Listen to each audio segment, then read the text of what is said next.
Hello and welcome to another Games of Rams football. I'm Taylor Umland alongside Freddie Locha here on a beautiful day here at West Leeds, and we got a Yorkshire Rams team looking to keep pushing for the playoffs, and a Sheffield Giants team that's looking to find their feet a little bit in this season. Should be a good one, Freddie.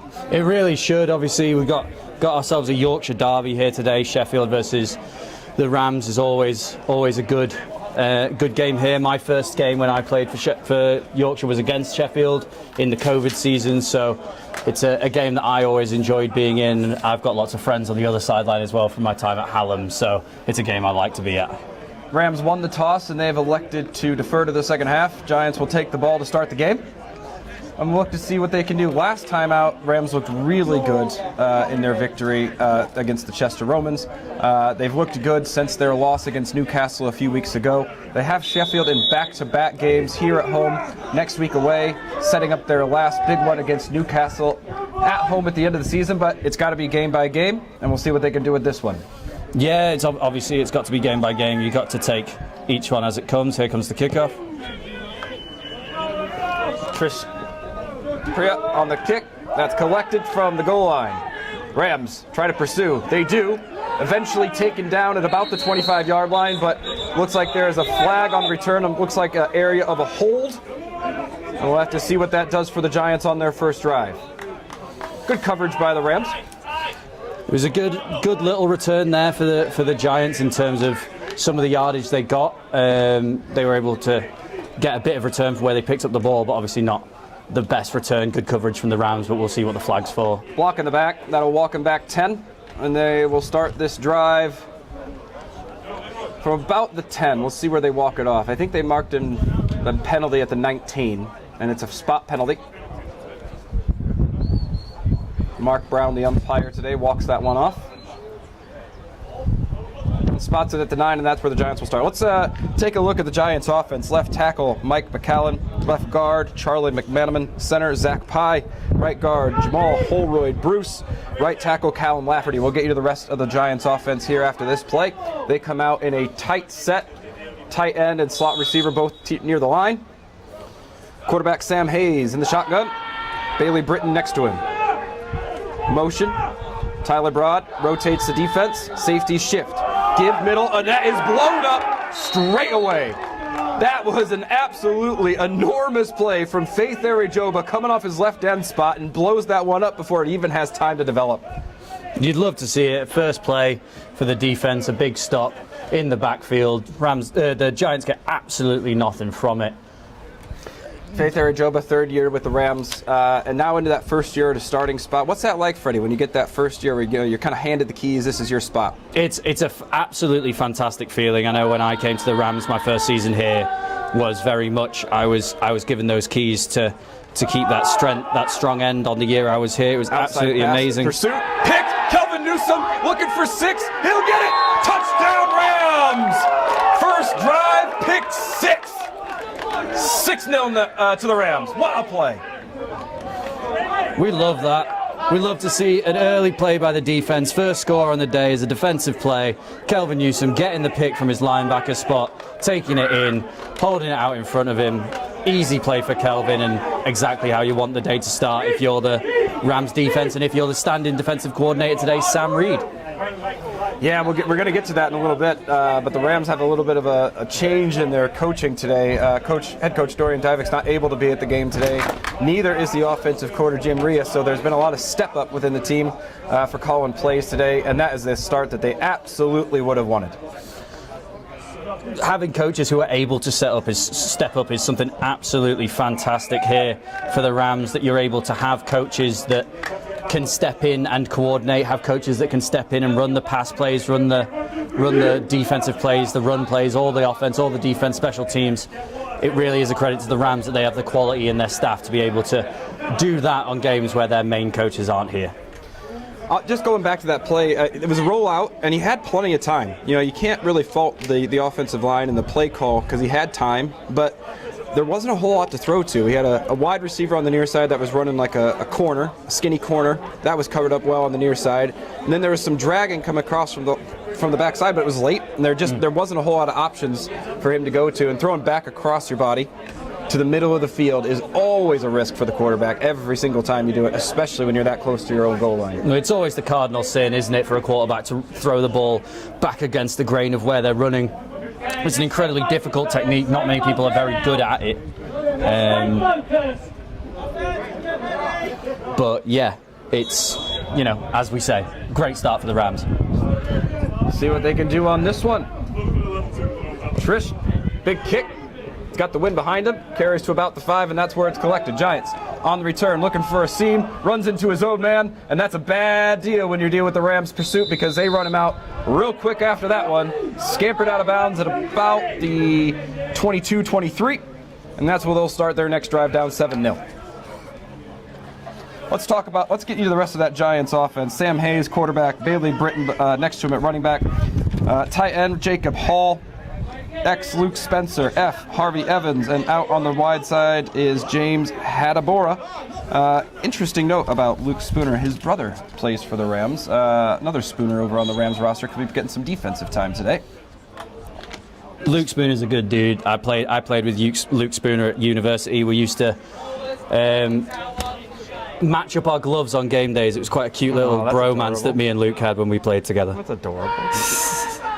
Giants give middle. Britton looks for room. He's going to be met right away by big Steve Ford, the nose tackle. He takes him down along with a host of Rams, and that's going to be a no gain on that one. Looks like we have time off for a flag.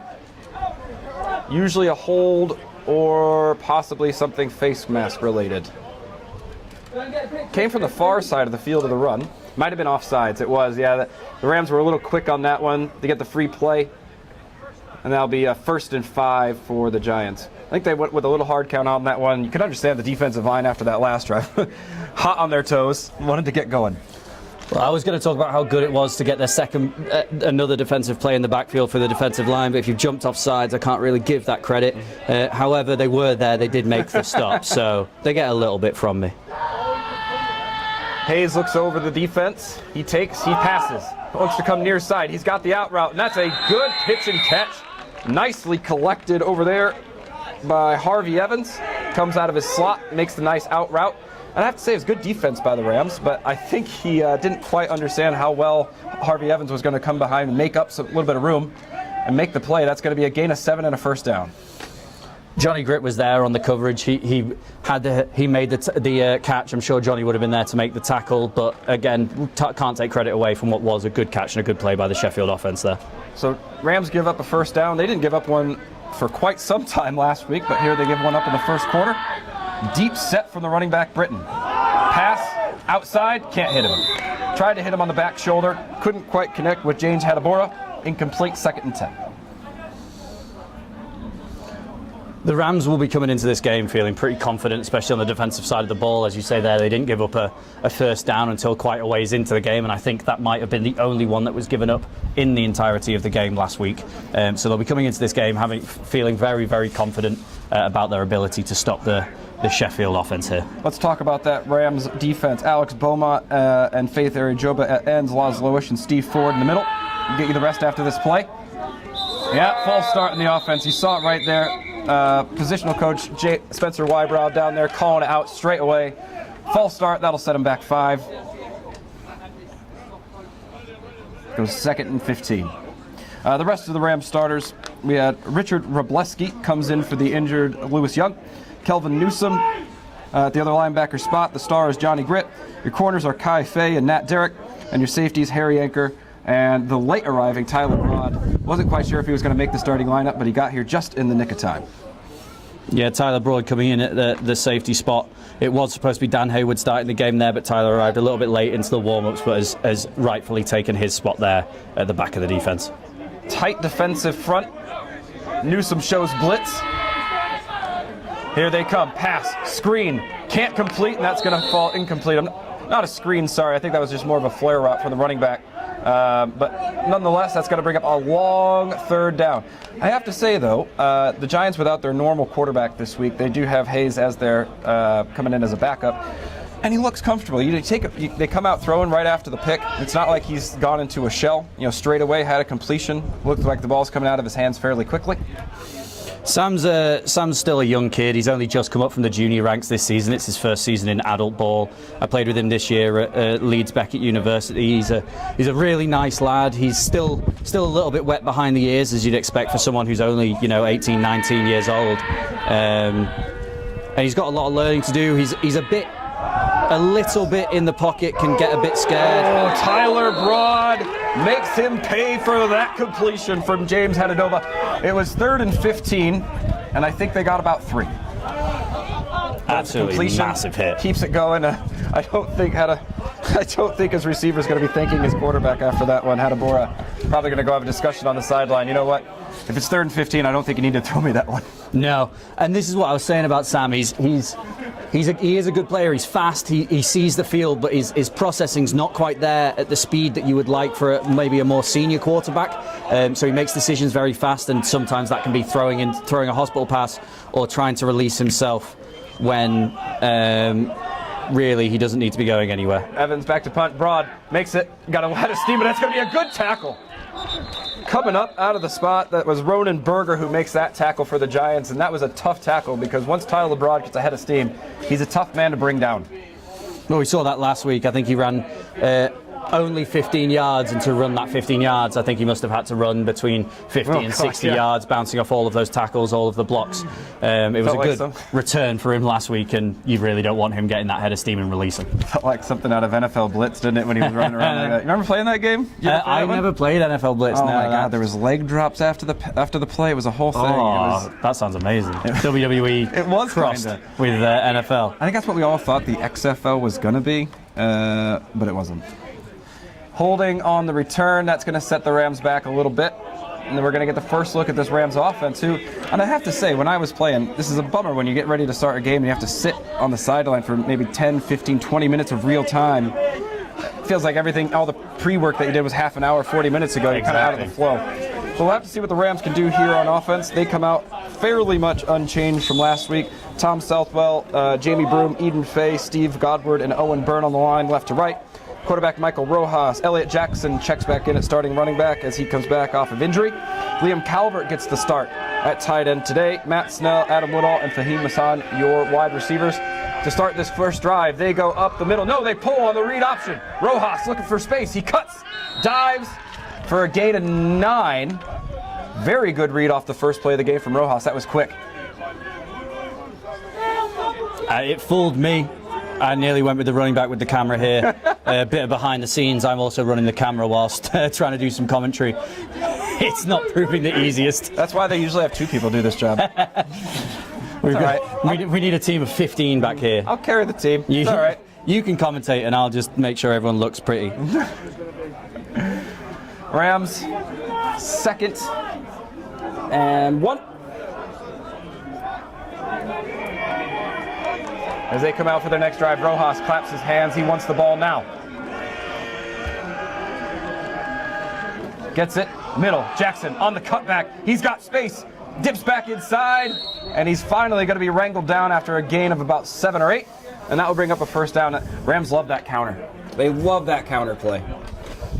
If you can get your O-line moving, why not? Especially with, as we say every game, this O-line who love to move away from their starting spots and make their way across the field. You absolutely love to see it. Looking at the Giants defense, the D-line, Peter Miala, Steve Mannon, and DN Muhammad, they call him Momo. They play a 3-3, so they only got 3 defensive linemen, 3 linebackers as well. There's Baron Abrams, Patty Hallworth, and Elliot Jeffrey. Your corners, Ryan Ray Muhammad and Ben Robson. Safeties, Ronan Berger, Alex Jack, and Kush Ketchum. 1st and 10 for the Rams. Wide toss. Jackson's got space in front of him. Look at the lineman work, but he's going to be dragged down backside. Good hustle play from Baron Abrahams coming up from his linebacker spot. Barron's another one of those players who I played with at Sheffield Hallam. He's again, I keep saying about everyone, but he genuinely is one of the nicest people in football in this country. He's incredibly talented, but one of the most humble guys you'll see. He's played running back for a number of years here at Sheffield, but for this season he's moved back to linebacker. And for me, that's where he originally started. That's where I know him from. That's where all the scars on my elbows from his face mask have come from.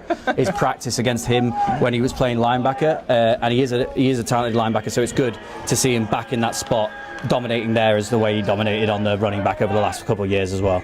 2nd and 4. They go on the jet sweep. Fahim Hassan looks for space. He's going to try to find the sideline. He's going to be cut down by the safety after a gain of 3. They strung that out well on the backside. That was a big hit there with the jet sweep. The problem with jet sweeps and long forming plays like that is you have to keep those blocks for such a long time, especially when you're going across the field. It's such a difficult one to, hold and have everyone follow and not allow any of those lanes to occur. It's far easier in a 3D space for those lanes to occur when a blocker comes forward and a blocker goes backwards. So, and I think that's why you always encourage people on that jet sweep to try to get north-south as soon as you can. It doesn't need to be a 90-degree cut, but you need to get upfield to make sure those blocks don't need to be held so long. But let's see what the Rams can do on their first 3rd down. 3rd and 5 for Rojas. Spread formation. He goes for the pass. He wants to go deep. He does on the 4 verts. Looking for Snell. Incomplete. Double covered there. Good coverage on the back end. Flag of the backfield, I believe. That's going to be in the area of a late hit on the quarterback. We'll have to see. Fortunately, I was following the ball, so I didn't see what occurred. It looks like he had time to throw. It's interesting to see what they did. But yes, I think it's going to be personal foul, roughing the passer, and that's going to give up the 1st down for the Giants. That's a tough one. Had a chance to get off the field. Played good defense on that drive. They gave up a couple of plays, but stood stout on 3rd down. And to give one up like that, that's tough. And the Rams are real good in the red zone as well. They are brilliant in the red zone. They're very successful down there, especially when you've got such a strong O-line. You don't want to let this team into the red zone because they will just run you over. I'm not really sure what occurred there. I imagine it's a bit of a just early in the game jitters. It's a Yorkshire derby. Everyone wants to be a bit aggressive, but Eden was letting him know that doesn't continue anymore. He was having a word. The center, one of the leaders of this team, does a good job of commanding that O-line. Calvert goes in motion. They go ISO. Jackson's got room up the middle, and he's going to be finally dragged down. Helmet pops off on one of the defensive linemen as he got shoved backwards. Eden Faye took one of the defensive linemen for a ride there. Looks like it was Muhammad who got pushed back. It's about just as far as that run did, about 8 yards. I was wondering why he was able to make the tackle that far downfield. Good block.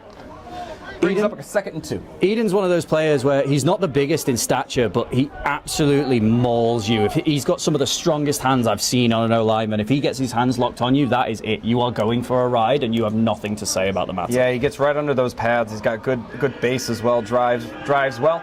Let's see what they can do here on 2nd and 2. Spread formation. They go counter. No, that's an ISO. Jackson looking for dirt, and he gets it. That was a huge block to put him in the end zone from Liam Calvert. Wow. I think they ran an ISO there, and I think Liam Calvert may have depleted one of the Giants defenders in the end zone, and then Jackson was just able to walk in behind him. Great aggressive running play, and earning his start was Liam Calvert. Absolutely brilliant play there for Elliott to get into the end zone. But yeah, it was all made by that block by Liam Calvert there, getting out ahead, making sure that Elliott has a clear run into the end zone, and Elliott gets a bit of a rest, and Liam goes back to blocking on the edge for the PAT. Flag on, but it's up and good. We'll see what the flag is. See if we have to re-kick here. It looks like a possible legal substitution. Offside. Declined, and that's going to be 14 for the Rams. I tell you what, one of the things historically, I played on this team for about 9 years, and one of the things the Rams have historically been known for is being slow starters. It has not been their ace in the hole to be able to come out and put 14 points on you before you do something happen. No. Second half team, definitely. Ground you down, won a lot of ball games, but not always that quick start team. But being up in the booth this year, I've noticed a difference. They get on top of teams, and then they put the pressure down. They're not necessarily finding their way in the games. They're going out and setting that tone early. An early pick six doesn't hurt. No. But they have been able to do that pretty well consistently this season. It's one of those things you want to get out to a fast start and be able to, continue playing fast and put your foot on the throat and keep pushing for the rest of the game. But let's not count the Sheffield Giants out here. 14 points isn't the most difficult of point differentials to come back from. So hopefully we'll be able to see the Giants answer back a little bit here. That touchdown brought to you by Kendall Mint Company. When you need to go to the distance, trust Kendall Mint. And O'Neill's in Leeds. Great food, great drinks, and all the live sporting action, including this right in front of us as the Rams go to work up 14-0. Kickoff, Rams with the pursuit. Good backside tackle there from Adam Woodall. Trips him up. And then it ended up being brought down by a host of Rams. And another flag on a kickoff. I don't think we've had a kickoff without a flag yet, Taylor. Well, they're hard. There's a lot of things going on. You can always tell when a refereeing crew, they want to get their flags out. You can see it early. Yeah. I didn't see what the call there, but I'm thinking it was on the returning team. Looks like it with Mark Brown facing up the field. I think Hold most likely. we're still waiting on the referee's signal here. Block in the back again. They had that on their last one as well. The block in the back on the last one was actually on the Rams' punt return, so we've got a block in the back each side of the field today. One for Sheffield, one for the Rams. Hopefully that's it. It's really easy. If you can't see their face cage, probably don't block them. Good, solid advice there, Freddie. That's the kind of commentary we look for. Hey, can you tell I'm a coach? Giants come out on 1st and 10, back in this somewhat tight formation. It does look like a tight end that they have there in Jacob Hall. But then their offside slot is quite tight to the line as well. They go inside zone, and that goes nowhere. Eaten up by the Rams defense. And that's, you can't really, Laws lowish, Steve forward, a lot of the big boys in on that one. Yeah, a lot. This defensive line, again, it's Sam Reed's unit. He's been the defensive line coach for a number of years here at the Rams. Absolutely brilliant job he does with the defensive line. I see the work he puts in during sessions, outside of sessions. I used to drive Sam to and from practice and games, and every conversation was just football. It's always football with that man. So when this defensive line unit's really operating, it's credit to him as well. Giants motion across the formation. Broad steps up. They go roll out. He wants to go back across the field. He's wide open. Caught! That's going to be a big completion for the Giants. Another cutback. And he's finally brought down at the 29-yard line. I'm sorry, I need to look up who that was. That was a terrific reception. What number was that? 6. Number 6. I got to find him on the sheet. He wasn't even in the two deeps. Making a great play there. But it was a good rollout, and I think they saw in the last one where that was Jimmy Allen on the reception. And I think they saw in that last rollout that if they could cut back and throw back to the middle of the field, because the Rams aggressively roll, that left some space between the safety. And Hayes was able to find him deep downfield. Huge gain for the Giants. They set up 1st and 10. It's not often you have the... We'll get to that again. Hayes looking deep. He's got man if he wants him. He tries to go back across the formation.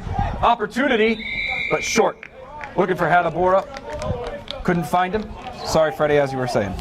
It's not often you have the strategy to throw back across the quarterback's body. We thought it was a mistake earlier, but that pass just then, the one that they got a big amount of yardage on, both of them have been crossing back across the QB's body when he's been throwing it. Perhaps that is a choice.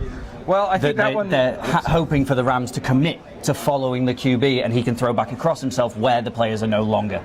And that one was following. I think that was more of a planned throw back across because it was such a short roll.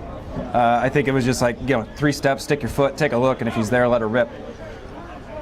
They haven't changed the down marker. It should be 2nd and 10. Hayes goes back to work. He goes to his right. That's also going to be incomplete. Being given a little bump for his trouble. Nice defense there from Tyler Broad. Jacob Hall, the intended receiver. 3rd and 10. That's a tough one when you try to throw it. I mean, I know because I was doing it in practice for years, but trying to throw at Tyler Broad's side is always a tall order. And he's very aggressive coming downhill from that safety spot in that underneath coverage. And I think, whether he caught it or not, he was going to give him a pop. Yeah, there was no chance that Tyler wasn't making some kind of contact on that play. He wants to make sure that he's there and know that you go back to your QB and go, if you do that again, I'm going to get killed. So after the gain of about 40, the Giants have stalled on 2 straight, and now they face a pretty critical 3rd and 10 here from the 30-yard line. He goes back to pass again, that man Hayes. Looks for somebody over the middle. I think he was just getting rid of that one as Big Chris was on his tail. Coming up from his D-tackle spot. And there was a little bit of chatter about an intentional grounding. And finally, referee umpire Mark Brown throws the flag late. But I thought there was a crossing receiver that you could argue was in the area, coming from the quarterback's left, cutting infield. It's all down to whether the referees think he was in the area or not, really, at the end of the day, isn't it? Man. If I think he's in the area and you don't, really doesn't. It all comes down to whether they think it is, and unfortunately for us, it's hard to predict the thoughts of a referee. I think from I don't know, I'm trying to put myself in a referee's perspective, but maybe a quarterback's one as well. I mean, if the quarterback gets it over the line and there's a receiver on that quarter of the field, I mean, who's to say how bad a pass really is? Exactly. Because that didn't look like he was it was intentional in the fact that he was getting rid of it so he didn't get wiped out. But he threw it to the middle of the field, but they are going to stick it with him. They are going to give him the intentional grounding. I think that's harsh, personally. But that is the call, and that's a loss of down, so that'll bring up 4th and 15. No, is that a 10-yard? That's a 5-yard penalty, I'm pretty sure. 10? Yep, they're going to give it for a 10-yard penalty. So it's going to bring up 4th and 20. Unfortunate for this Giants. That's a bummer. There. That's a bummer after that big play. You get all the way down into nearly red zone and get knocked out back near midfield. That's a really, really tough penalty to take. You've got momentum behind you before, and then you take that penalty, and they're going to go for it. Everyone getting back to the line is suddenly walking back a bit, just that little bit slower than they were before. I think this is going to be a pooch punt. I can't imagine they're going to go for this, but they are. They're going to throw it deep. He's pressured. Hay steps up. He's going to try to scramble. He's got a long way to go. And I think that's not a bad option. You know what? Take the field position, knock the Rams back a little bit. Don't let them have it up here. Give yourself a chance. That's not a terrible play call. No. Arguably, it could be a smarter play call than actually punting it. One of those things is if you punt it, there's someone that's going to return it. That way, you've got control of the ball the whole time. You go out of bounds, and you're in control of where you give the ball to the opposition. So, I mean, a smart play there by Sam Hayes. You get 10 yards, and who's to say that there isn't a blown assignment on the back end, and you can heave one up in that situation? And on the other side, if it is a punt, who's to say that he doesn't return it? So, I don't think that's a bad play call there by the Giants. Sneaky good play calling there from the Giants in that situation. Quite smart. Give them credit. Rams back out, up 14-0 here in the first quarter. Motion across the formation from Fred. Cut up the middle from Elliott Jackson, and that's going to be a big gainer. 14 yards on first down. And they run that ISO consistently and terrific. Yes. Oh, my goodness. If you just look a little bit of Rams film, you'll see that tight end lead is used a lot. And why not when you have somebody who can do it? You know, when they got Absolutely. a couple of tight ends in their lineup who can actually play that role more like a fullback than anything else, they do really well there. Those tight end roles for the Rams are almost like that Kyle Juszczyk kind of role. That big body who moves around, can block, can catch, can get out there and do what you need them to do. Rams out and trips to the near side. Play action. Rojas looks deep. Now he takes off. Oh, he's got speed. He's got a lot of speed. And he gets out there for 15 yards. Great scramble from the quarterback on that one. Takes off down to the 30-yard line. To be fair, he had Fahim Hassan down here on the near side. He felt a little bit of pressure and went with the scramble, but then once he decided to go, he had some jets. Turned it on. Yeah, that was a really fast there by Mikey to know that he needed to get out of there. Rojas, he does have those wheels. We've talked about it in each of the games so far. He doesn't always use them, but when he has to, he can. 1st and 10 for the Rams. Dan Haywood out here to the near side at receiver. He's got Hassan next to him. What's Fred's last name? Jones. Dr. Jones. Dr. Jones, of course. He's the other doctor on the team that's not you, Taylor. Oh, little fumble there from Rojas. Now he goes deep. He's looking for Haywood. That's left inside. A lot of contact from the cornerback there. No call. The linesman had a good long look at that one, and that was a lot of hand fighting, maybe deemed incatchable. It wasn't a terrific ball. He kind of threw it off his back foot, left it short. Now bring up 2nd and 10. Not sure if that was a designed pass play. Rojas kind of fumbled the handle, and I think he might have just been looking for an outlet. Good play though there. If it wasn't a designed pass play, to have that, Dan just knew he needed to get himself open. You know, if it was disconnected, then new formation for the Rams here. They go tight trips to the near side. and they put 3 defenders all the way over there. There's a lot of green in the middle of that field if the Rams can exploit it. They screw up the handoff, and now Rojas has to scramble, and he's going to be met after about 4 yards. Really good tackle there from Ronan Berger, who steps up from the linebacker position, safety position. Yeah, good tackle there to make the stop. Brings up 3rd and medium.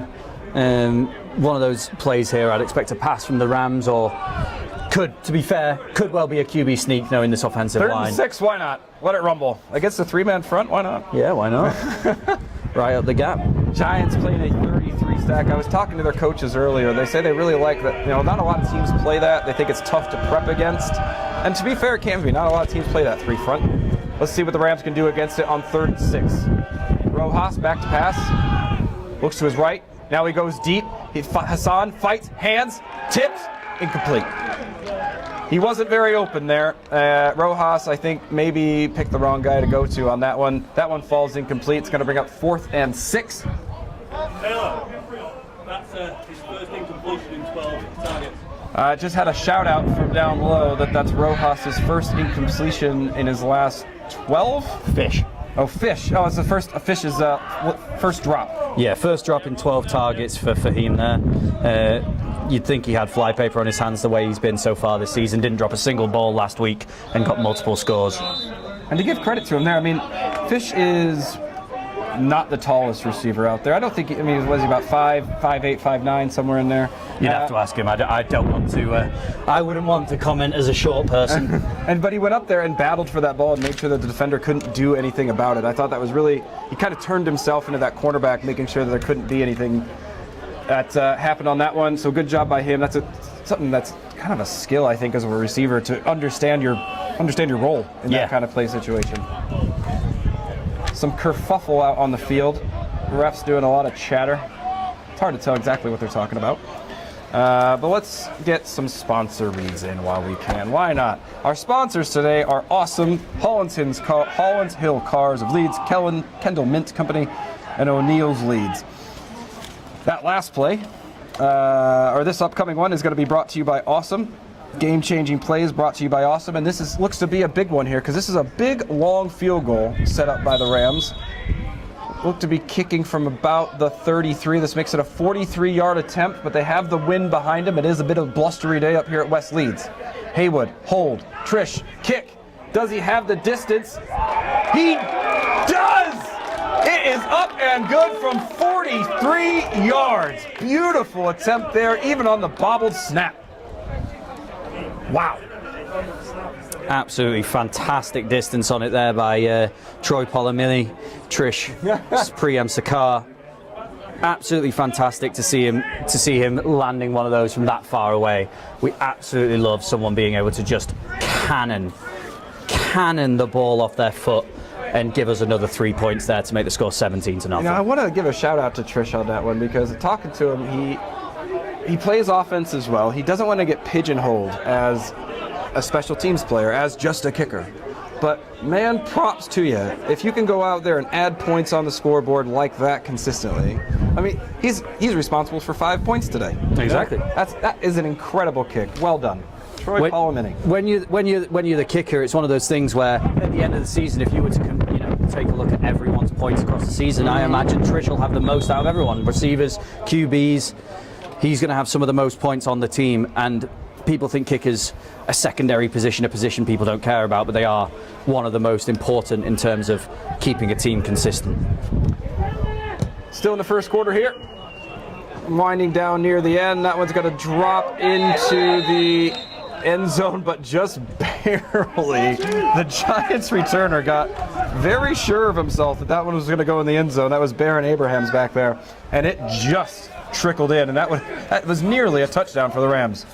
Oh, that would have been a tough one to take. That would have been a very unlucky one there for the Sheffield Giants. I know I've played in games before where you think it's going into the end and just ends up bobbling to the one and sitting. Then you throw. I've been on both sides of that. Both times as a coach, watching a player not collect it, the opposition score, and then watching one of my players run down, collect it on the one, and then jump into the end zone on the opening kickoff. Will forever stick No in my way. mind. Yeah, When was that? ridiculous. That was when I was coaching for Leeds Beckett in the national semi-finals against UWE. Wow. We lost on the last play of the game, Oh. but we almost won it on the first. That's amazing.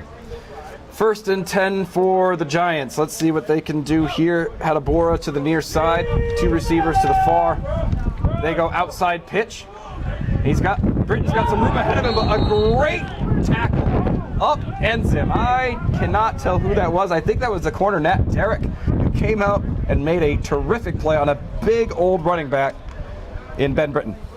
Bailey Britton. He's a big boy back there. I was watching him pre-game running through his stuff with Sam, and the running back, you know, unless you're Derrick Henry, it's not often that you dwarf the quarterback, but when he gets into his stance, they're about the same size, so that really tells you how tall he is. Big guy.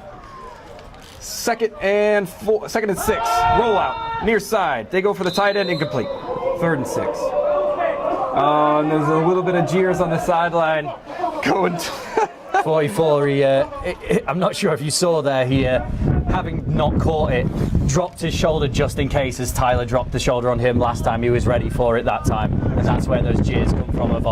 I think the Rams are insinuating he might be scared of the oncoming storm that is Tyler Broad. Speaking of storms, it just does start to rain a little bit out here. Lovely stuff. Cloud burst comes out, wind kicks up, and they're going right into the teeth of this wind, the Giants are. So let's see what they can do here on 3rd and 6 as we draw near the end of the first quarter. 4 down linemen for the Rams. Thought they were going to blitz, they don't.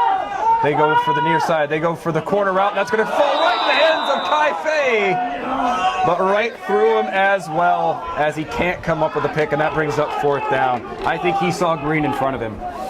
He saw his name up in lights there, didn't he? He knew that if he got that, it was a wide open back to the end zone. And you start thinking about the adulation, you start thinking about everyone on the sideline going crazy, and all of that daydream suddenly disappears when that ball hits the floor. That ball seemed to suspend in the air forever. I think he might have just had a little bit too much time to think about it. I would like to shout out Kai while we've got the opportunity. He was the one that was about to make that play there, unfortunately didn't. But just a couple seasons ago, he was trying to play wide receiver. Ooh, a Shakes punt. That one doesn't go very far. We'll come right back to Kai, but it does take a very fortunate Giants bounce. Wow. That ball rolled forward 20 yards after about a 12-yard kick. That's where the Rams will take it over at about the 29. But you were saying about Kai. What I was saying about Kai was a couple seasons ago he was on the team trying to play some wide receiver. Wasn't too successful in that position. Made the decision last year to switch to cornerback, and was 2nd string last year. Putting in the effort, putting in the work. He's at every practice. His brothers are starting centre and captain. And now he's been starting at cornerback this year for the Yorkshire Rams. It's been absolutely fantastic to see that kind of development and the way he keeps trying, and now has finally secured himself a starting spot on this roster. And to be fair, that's how it is sometimes. Like, especially when you're starting a new sport, you can't just come in and dominate it right away. You have to figure it out, get up to the speed of the game, and then start to be successful. And Kai's done that very well. He's one of those stories of just getting used to the sport. Very much so. Rams go back to work on the ISO. There's that big man, Dr. Nash, on the lead. And then Elliott Jackson behind keeps pumping the legs. And you love to see your center digging himself out of a pile 10 yards downfield. Aiden Fay leading the way.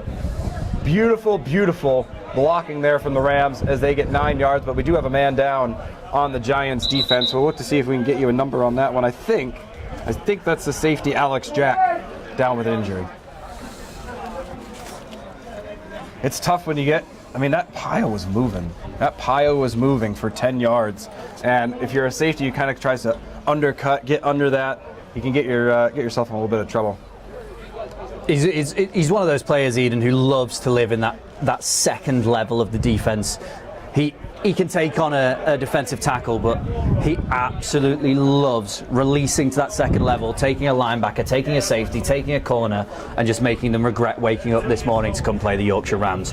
It's brilliant to see. If you're a Yorkshire Rams follower, if you're a Sheffield Giants follower, you were probably wishing we had a different centre. It is a bit odd weather up here. Taylor's just taken his shirt off just to have his t-shirt on. He's not shirtless up here. No, our computer's getting wet, so I'm trying to keep things dry. That makes sense. I thought you were just getting a bit warm. No, I'm actually freezing now. But I'd rather I be cold than to ruin thousands of pounds worth of equipment. Yeah, I'm not sure Hat would be particularly happy about that if he's watching this. But the Rams come out. Let's not talk about that.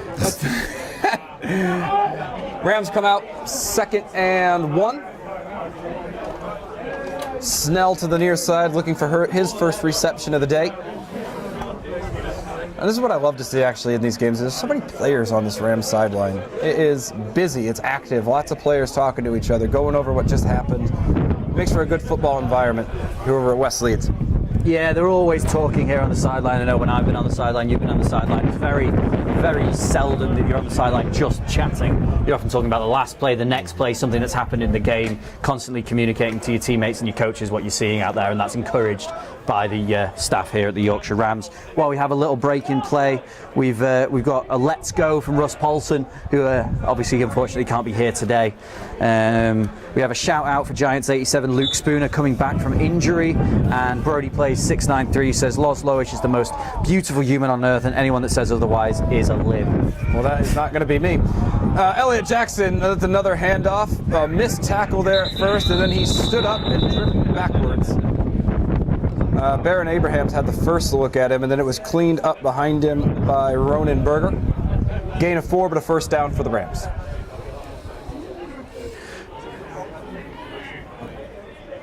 It was a good play there for the defense. You know, it's still a first down. You still get the first down, but you only give up a small amount of yards, and having 3 linebackers coming into the play at the end there to clear out if necessary is what you want to see if you're the defensive coordinator for the Sheffield Giants. It would be worth mentioning that defensive coordinator Jimmy Kentzer, I'm not sure he's here. Normally he's wearing number 7 and playing for them, so I can't see him. I'm not sure he's here today. They're also missing a number of other players like Anthony Marsden. Eli can't be here today to play for them in their safety role.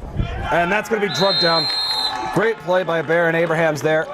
Comes downhill, makes the play on the jet sweep. And just as you were talking there, Freddie, I was looking at the Giants box on their defense, at the down line and the linebackers right behind him, and it's a tight box. When you're playing that 3-3, it's really tight, and you can see why the Rams are trying to pick the edges. Why go right into where there's 6 dudes right in the middle when that means there's only 5 covering the rest of the field. But when you run that to the short side of the field, there's not a whole lot of, the linebackers don't have to go very far to make that play. So 2nd and 14 upcoming for the Rams.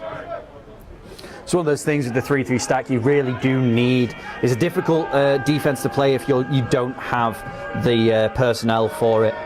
Lots of pressure here as the Rams go tight trips, and that's also a little bit of hesitation from Jackson. Couldn't get out from behind, and that's going to be a team tackle there. Ronan Berger in on the action. Possibly Elliot Jeffrey as well. The 3-3 can create a lot of pressure if you bring them, because if you bring all 6, you've obviously got 6 against 5 on that offensive line.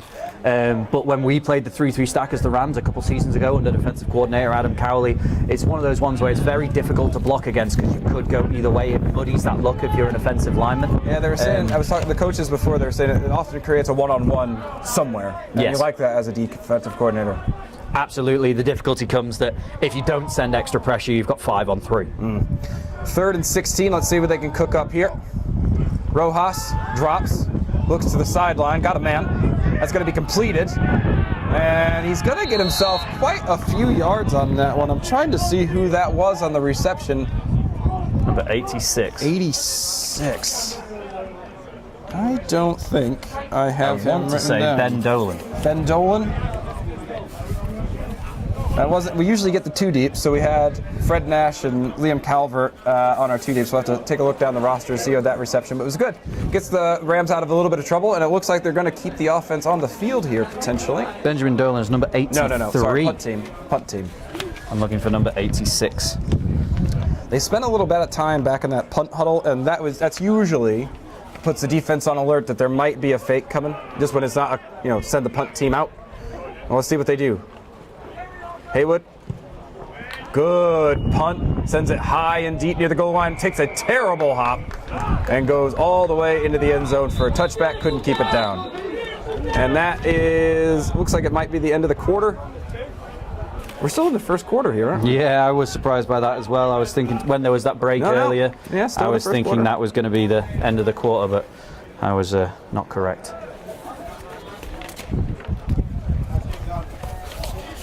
This drive is going to be brought to you by Holland Hills Cars. Holland Hills Cars knows all about putting together a winning one. For quality used vehicles and exceptional customer service, visit Holland Hill Cars. And that is the end of the quarter. This quarter is going to be brought to you by O'Neill's Leeds. Great food and drinks for all the live action. I could love it. Today sounds like a great day for a beer after the game, doesn't it? Oh, it really does. Something about Sundays and a brew after the game. Nothing wrong with that. It's a great way to spend a Sunday. Some football and then some alcohol. 10 So, out of 10. we were wrong about something. I thought that went down in the end zone, but it must have hit the sideline on that punt. Turns out it was a terrific punt from Dan Haywood. And that's going to be at about the 4-yard line or so. We're waiting for the change to get set. But turns out, terrific punt. And now the Giants got to dig themselves out of a deep hole, starting from about their own 5-yard line. Let's see what they can do here. Backed up. Last time they were here, threw a pick 6 to Kelvin Newsom in the first quarter. That's what started the game. This time they go run. Britton up the middle, tries to fight off a few tackles, can't do it.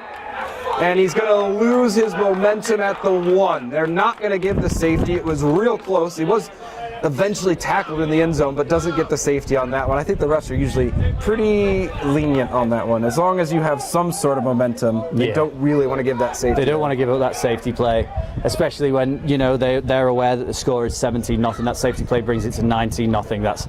That's an incredibly difficult, awkward number to come back from. They lose 4, and now they are on the goal line. Looking at that yard marker across the field, it can't get much closer to the goal line. And this is always tough when you're primarily a spread team. These types of situations can get you in trouble. Let's see what the Giants can do to dig themselves out of it. Snap, give, Britton, middle blitz. Did he bring him down in the end zone? Yes, they did! Safety for the Rams. That was a beautiful play. Number 32. Gonna have to find who that was on the depth chart. That was a beautiful play. Coming up from his linebacker spot to make that. We're going to try to find you a number on that one. I don't think it was at 33, Harry Anker coming 32. up? Was it 32 for sure? That was he came up with reckless abandon, timed the snap, did everything right, and took him down for the safety. 19-0 Rams. And that's exactly what we were talking about. When you try to run out of that spread, it's tough. And they went right over the center's head. As soon as he committed one way, he went the other and was able to meet and drop. Do you know who it was? Who was it? It was that man, Nathan Spooner, Luke Spooner, the Giants wide receiver's brother, getting the safety there for the Yorkshire Rams against his brother's team. Nathan Spooner's got top bunk so far today. That's going to be a fun one to talk about after the game. You love nothing more than to have brothers playing against each other in this league. It's good fun to see friends playing against each other. Alex Crossley is a Sheffield Giant. He was a Yorkshire Ram last year. Absolutely would have loved to see him playing in this game against all his old former teammates, but unfortunately he's out with injury at the moment. So that brings up to 19-0 just at the start of the second quarter. And when the Giants have been able to show that they can move the ball. They've been able to show at times that they can stop the ball, but they've had those little things go wrong. A penalty here, didn't quite get the blocking in another place. It's just a bad hop on a punt. Just can't quite turn the gears, which has been a little bit of the story of their season. But we'll see what they can do here as we continue in the second quarter. Giants kickoff. Harry Anker back to receive. Bobbles, fakes the give. Now he turns north-south. Up the field. Breaks it. 2 tackles, 3 tackles, 4 tackles.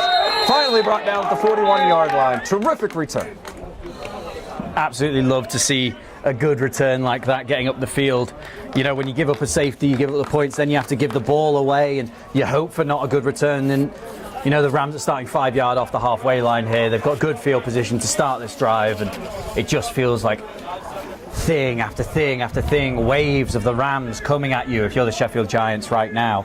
But if you're here on the sideline for the Yorkshire Rams, you're loving what you're seeing. Both your defense and offense are doing here today. I know Dorian will be sat at home watching this, cheering his players on.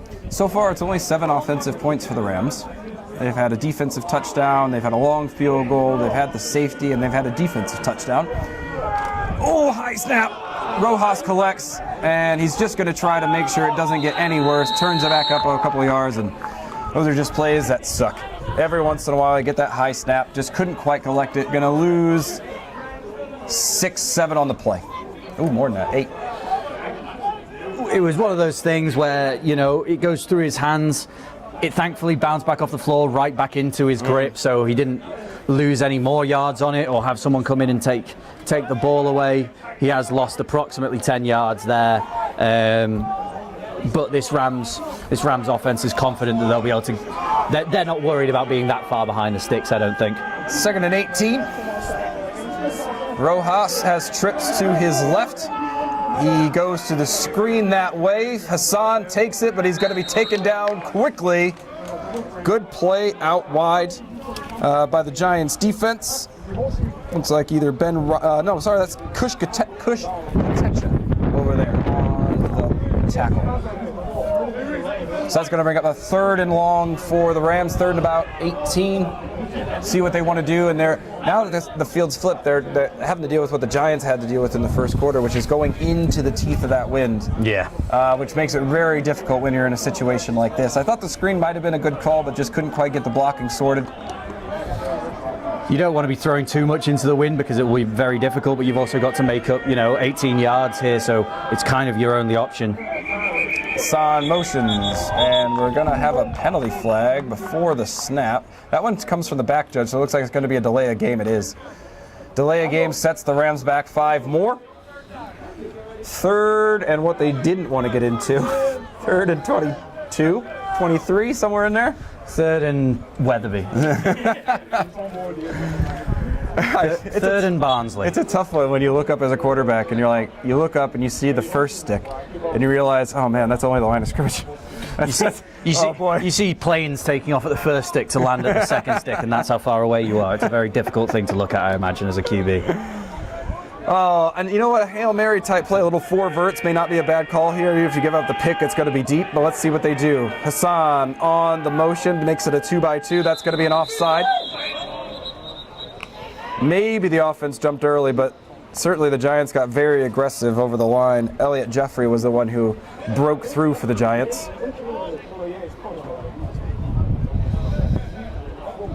Good job by the Rams, if that is an offside, to just gain back their extra. It is just gain back a couple extra yards, make that job just slightly easier for Mikey Rojas there in the backfield. So now we're back where we were just one play ago, about 3rd and 18. We'll see what the defense sets up here. They haven't really backed off in this situation, and it's not like they're backing the corners off 8-10 yards. They're staying pretty aggressive in that box, that 3-3, trying to cause some menace. Trips to the far side. Rojas looks that way. He wants to go deep. Clutches. Now he's got Hassan down the sideline, underthrown. And they're going to look for a flag, but I don't think they're going to get one because it was underthrown. He had to come back to that ball. I don't think the defender really was in an infraction there. And that's going to bring up a punting situation. You're always going to ask for those penalties, though, aren't you? If you're a wide receiver on the sideline, you're always going to be hoping for the PI. Even if it had been PI, it still would have been 3rd down for the Rams, as it's obviously not a spot foul here in our rules. It's just a 15-yarder. Is it not an automatic 1st down either? Yes. I know. That's the kind of quality commentary you come here for. Hey, it would be not quality commentary if you didn't correct me. So you corrected me, I got it wrong, and I will say I got that wrong. Is it though? It would be an automatic 1st, yes, but it still wouldn't have been back to the 1st down marker. Yeah. Haywood had a good punt on the first one, down in about the 3, leads to the safety. This one's a good punt as well. Gets a really friendly hop and bumps them down to the 11-yard line, and that's where the Giants will take over. The kicking game has had full of favorable bounces today, both sides. Against the wind. Yeah. Every time has been the impressive thing. Each favorable bounce has been in the opposite direction to the way the wind's going, which I'm not sure if we have any physicists watching the stream, but that doesn't tend to be how that works. If you're a physicist, please comment. If you are a physicist, please comment. Also, if you're the Rams head coach and you'd like to give some feedback for us to the team, Please comment too. There's probably other channels to do that through. Than our Yeah, but I mean for us to talk about, like, oh, I think the team's doing this well. Like an interview that we can't actually do because he's not here. Giants on first down. They look to go zone, and that's going to get blown up. Britton tries to shed a tackle, and that may have actually done worse for him as he lost his forward momentum, and he loses about 7, I believe, on the play. We'll see where they spot that, but he got drugged back quite a ways. Yeah, we're going to call that a loss of 6. Rams defensive line breaks through, makes a great play. Giants once again are within their own 5-yard line. It's a very difficult place to start a drive from, and also a very difficult place to end a drive. If you can't get any further than this, it's hard to punt out of here and not give the offense good field position when they come on the field. Roll out, quick throw, reception, fights for yards, but oh my gosh, there's about 9 Rams that bring him down in the end. Get a gain of about 4 on that one. Just gets you out a little bit out of the shadow of your own end zone there. Just trying to see who that was. I believe that was Harvey Evans on the reception on that one. Number 28. Let's see what they can come up here with on third down, and we'll call it 13. Giants need to get on the board. Struggling a little bit this season at 1-3. Their 1 win coming against Clyde Valley at home. See what they can come up with here. They go read a little bit of a speed option, kind of a rugby play, but it's going to get knocked out. And he's going to be ran out of bounds after a gain of 3-ish. Brings up the punting situation. 4th and about 9. The Sheffield Giants obviously didn't punt the last time they came out on this 4th down, so we'll see if they do here. It looks like they're getting ready for the punt. They've got some people swapping in, swapping out, but it was a bit of a slow one there, so I think they're using a punt and go for it kind of as a 50-50 today. They can choose between which one they want to do regardless of field position. And this is where the Rams can really turn the screws. You're up 17-0 now. 19, excuse me, yeah. And they can really try to put this one out of reach before we get into halftime. We'll see what they can come up with. Off the punt. Nat Derrick back to receive. Good punt with the wind. That one carries, but he takes it. He's got a lot of room to run. Faye wisely holds up on the block. That springs Derrick. Still going. Breaks 2 tackles, and he's going to be making his way down inside the 15. Rams trying to give him another push, but that's where he's going to be stopped. Great return, took that from the 40 down to the 15-yard line, and sets the Rams up inside the red zone to start this drive. They pretty much took that ball back to exactly where it was punted from. You can see the down marker where he stood. That's where the down. I don't think he's going to be moving. The down marker, he can keep himself where he is, or at least if he is moving, it won't be by very much. Nat seemed to get it all the way back to where it was punted from. An absolutely fantastic return. There is a Sheffield Giant currently down on the field at the minute next to a penalty flag, so we'll see what that's for as well. While we have a timeout on the field, here's a reminder that Awesome offers everything from outdoor equipment to home and garden essentials. Check them out today. This drive coming up brought to you by Hollands Hills Cars of Leeds.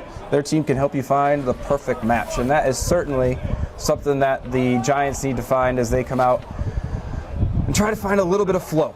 See what I'm not sure what the penalty was, but whatever the penalty was meant that the Rams defense is still on the field and the Sheffield offense is still on the field. Automatic first down, so it must have been a personal foul or roughing the kicker of some kind.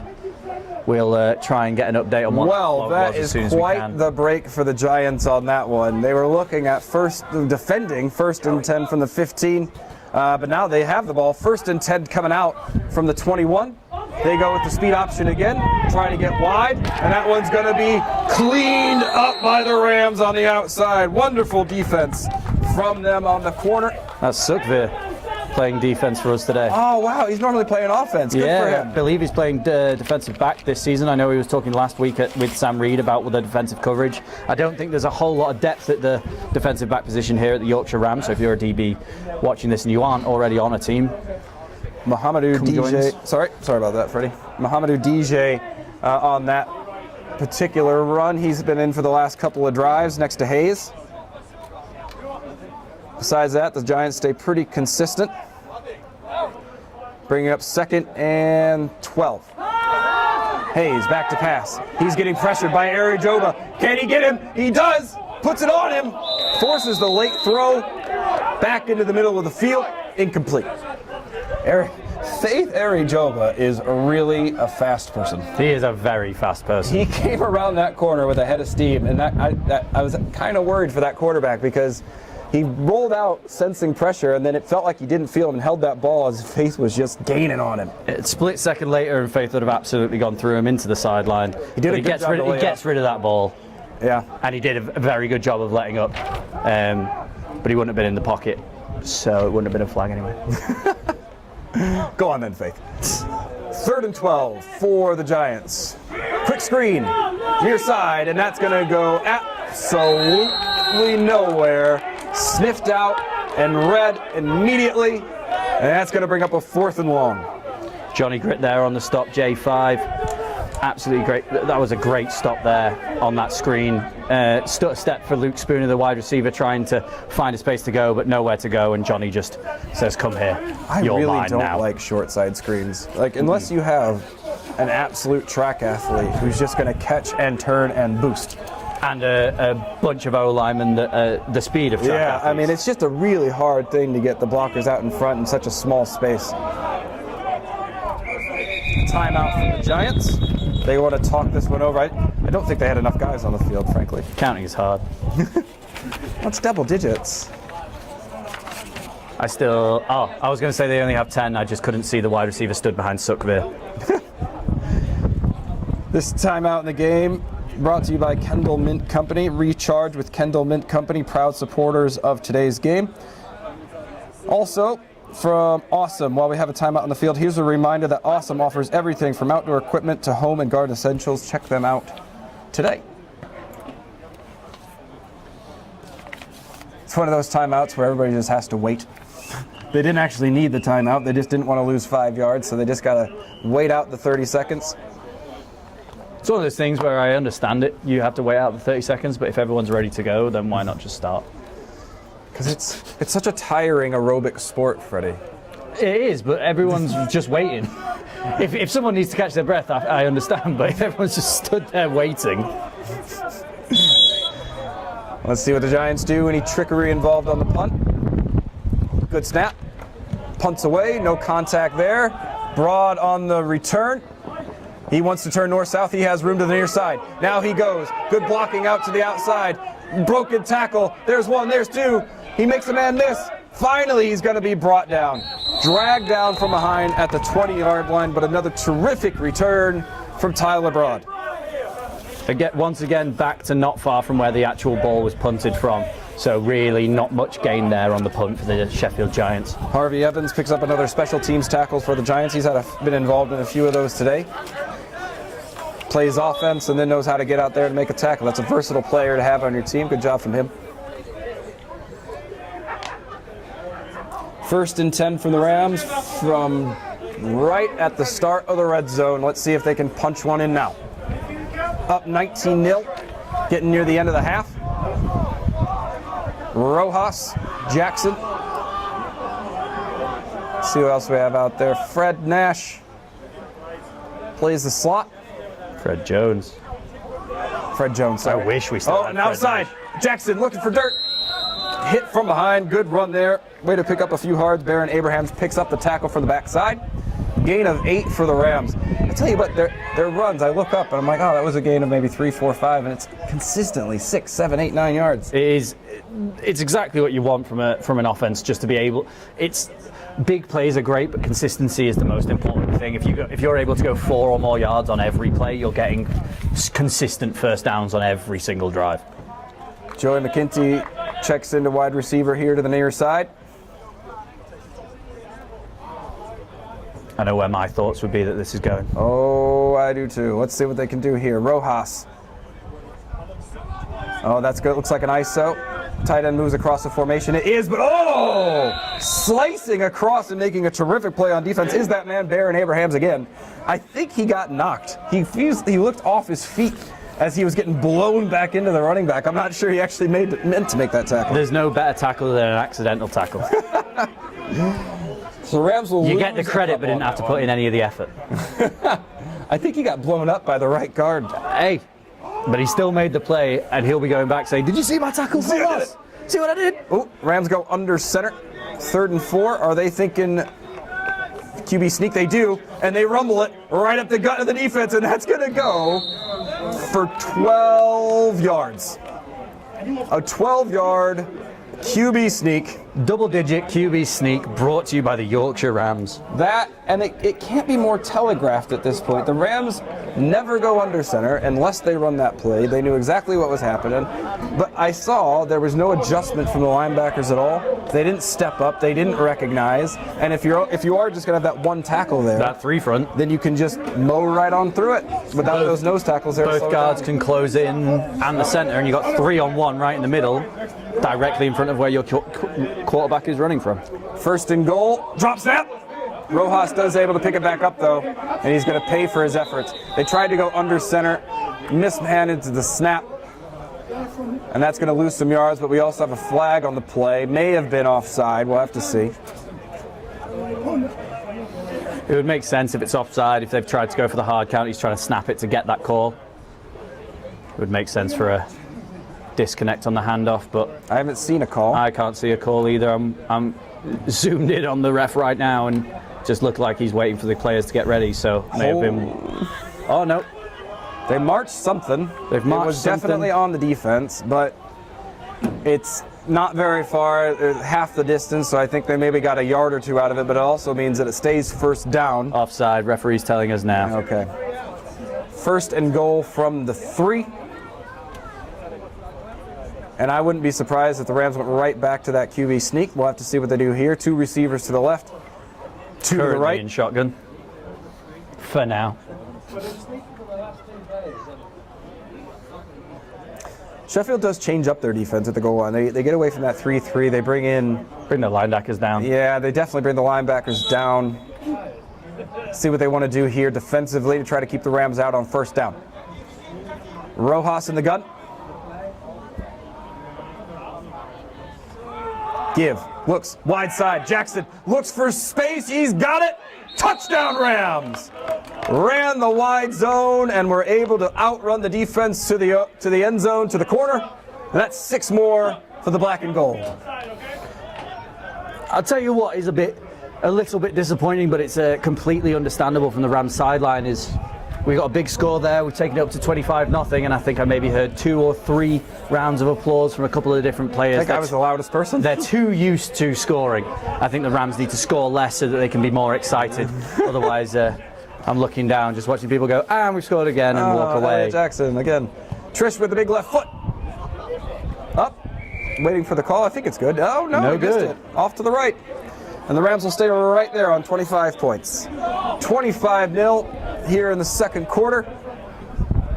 And that was nice to see the Rams offense put more points up. So far, they only had the 1 touchdown. They had the defensive touchdown early.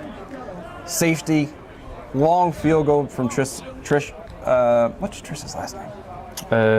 Why am I missing? Priam Sakar, right? Yeah, Sakar. 43 yards. It looked really good. So the Rams clicking on all sides of the football today. Offense, defense, special teams.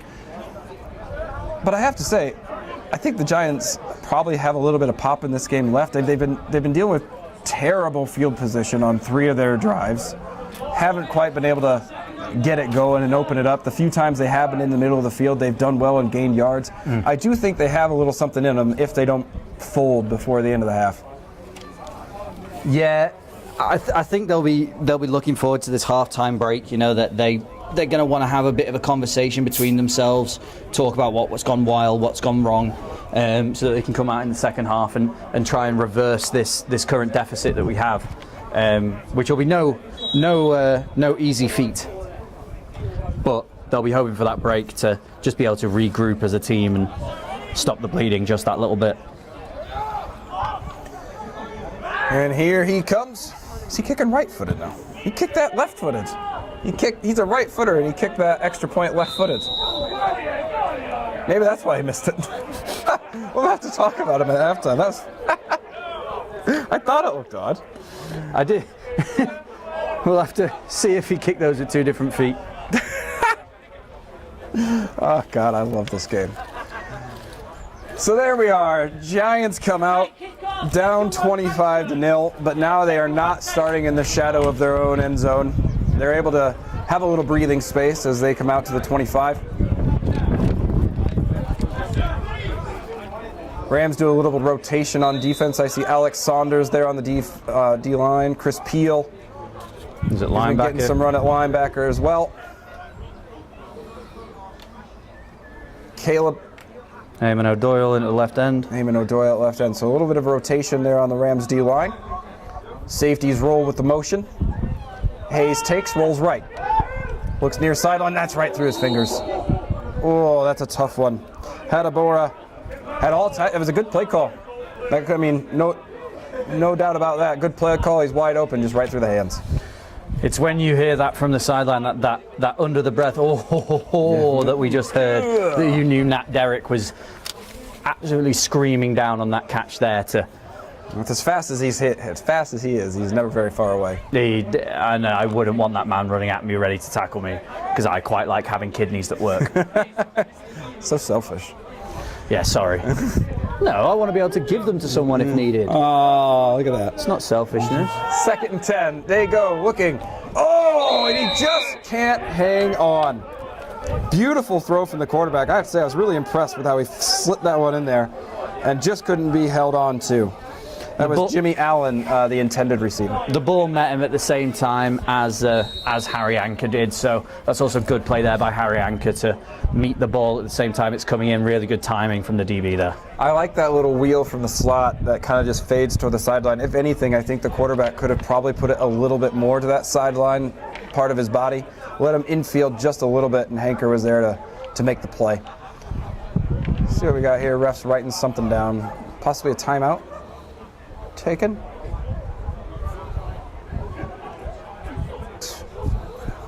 Either way, it gives Hayes enough time to go to the sideline, get the play call, and see what they can dial up here on 3rd and 10.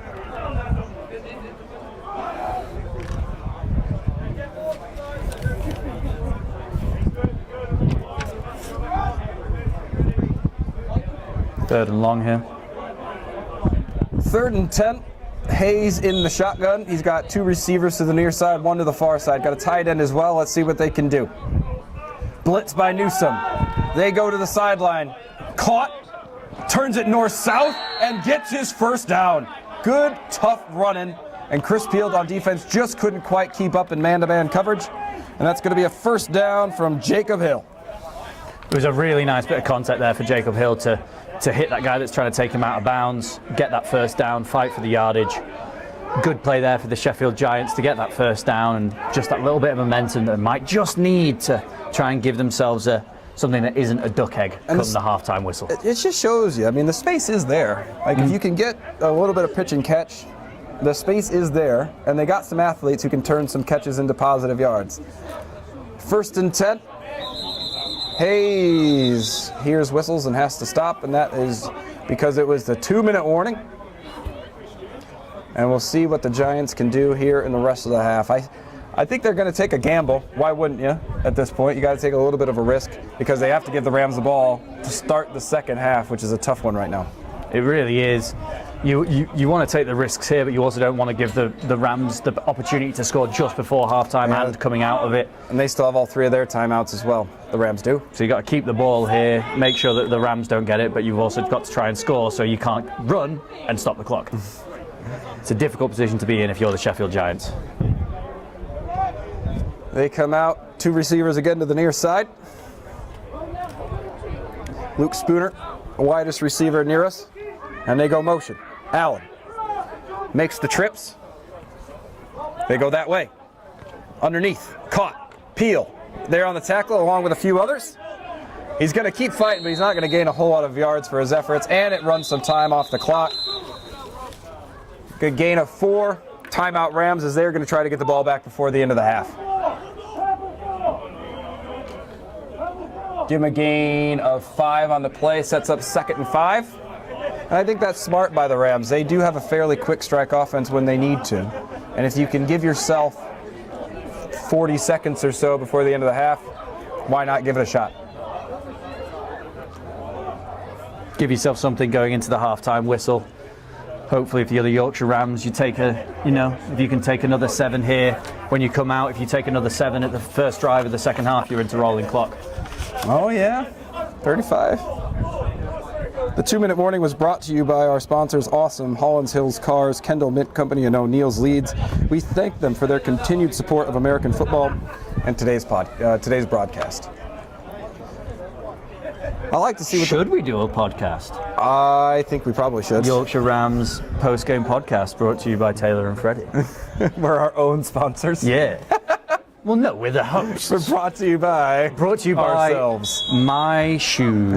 2nd and 5 for the Giants. Peel blitzes, looks left, dumps off. Britton turns. Can he go? Brought down. Good tackle. Johnny Grit near side. And first down is given. It was right there on the cusp, and they do give it. 1st and 10. Stops the clock to move the chains. Short, quick strikes here by the Sheffield Giants just to get first downs. They're not trying to go all the way down and score on a single play. They're just trying to give themselves some good field position so that when it comes to the end of the half, they can. Hayes, quick. Now he wants to go. He goes across the field. Incomplete. Got a little pressure there in his face. Every Joba, Laz Lowish down there providing the pressure. Seeing Loz in the backfield again, just like last week, you're not surprised to see him there. He's not having the same effect he had last week, but he is playing interior this week, so the job is slightly different. He's got to take up his men. It looks like he's playing end now, but he's been playing the interior for a lot of today's game, and you don't get much of the glory when you're a defensive tackle. He's on the outside for this one. Same formation for the Giants, probably about a minute left in the half. Hayes takes, quick, outside. They're attacking Peel at that linebacker spot, but he does hang on for the tackle, close to a first down. I think he's going to be just short. Chris Peel's played a lot of football games. He knows how to hang on to a tackle. 3rd and short. Clock continues to run. They huddle. A lot of time running off the clock here. Surprised to see that from the Giants. 2nd and 1. Clock continues to roll. About 30 seconds left in the half. Hayes sends a man in motion. That's Allen across. He looks deep, offside, free play. Can he get it off? No. Drag down. Good play from the defense there. And a great celebration by Alex Beaumont there. The big yell. Guttural scream. Too bad it's not going to count. I'm pretty sure that was offside on the defense. I filmed it, so it counts. Not statistically, but in the morals of the game. It happened. And he has that forever. I'm sure that'll be on his Instagram later, the zoomed in of him screaming. I'm sure it will if I tell him to look for it. It also stops the clock while the refs sort this one out. But they're talking to the Rams coaches deciding what they want to do, so it seems like this would be on the Giants, but pre-snap, maybe, illegal formation potentially. I would imagine illegal formation or something like that. The wide receiver might not have been set when the ball was gone. Yeah, 5 in the backfield, says the white hat, so the Rams will decline that penalty, and that's going to, because they lost so many yards, that's going to take them back to 3rd and 10, and maybe ruins that Giants momentum as they were trying to get something in before the half. 31 seconds left in the half. We hear there from Coach Spencer Wybrow. And the Giants also take a time out, which seems like an odd time to take one, considering they had so much time to talk about it. That's a tough one to burn there. But what'd you say, about under 30 seconds? 31 seconds left in the half. What have you liked today so far, Freddie? Rams up 25-0 just here before the half. What have you liked so far?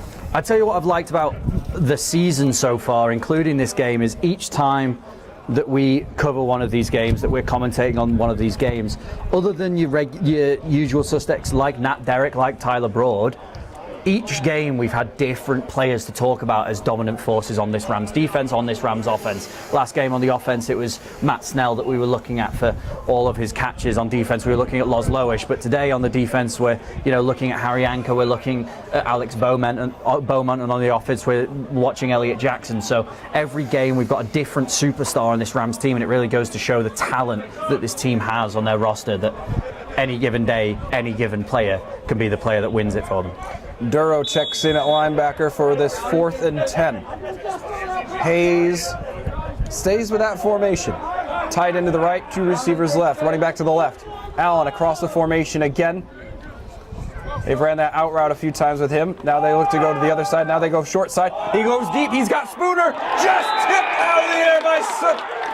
What a play to recover. That was going to be a touchdown for sure. Gets a big mitt and swats it down. Again, Great play. Like I'm saying about players you don't normally hear from, as we said before, Sook's been playing wide receiver for the Rams for a number of years. He's coming across, he's playing defensive back for us now and gets that bat down. You love to see it. That's a good awareness of space as well, because I think he knew that Spooner had got behind him. It wasn't that but he kind of gave that space knowing I can make that space up if that throw's a little low. It was a little low, and he was able to get his mitt up in there and make a play. If you're a wide receiver and you're playing defensive back, you know what to look for in a wide receiver when that ball's coming. You know what you do, whether that's the light in your eyes suddenly changes or your iris is short, and as a DB you'll be looking for those telltale signs for when the ball's coming in, and Sook knows what's going on. He's able to get his hands up right at the right moment. Brilliant credit to him. Let's see what the Rams want to do here with about 20 seconds left on the clock. First down. They go counter. Jackson goes nowhere, and that will likely be the last play of the half, unless Rojas wants to call a timeout. So the Rams going to keep searching for points here. Elliot Jeffrey on the stop. 2nd and about 12. Likely to be the last play before the end of the first half, I imagine here. Let's see some 4 verts. 4 verts or something tricky. We want the deep ball. Spencer Wybrow saying never 4 verts. That's your wide receiver. That's your wide receivers coach.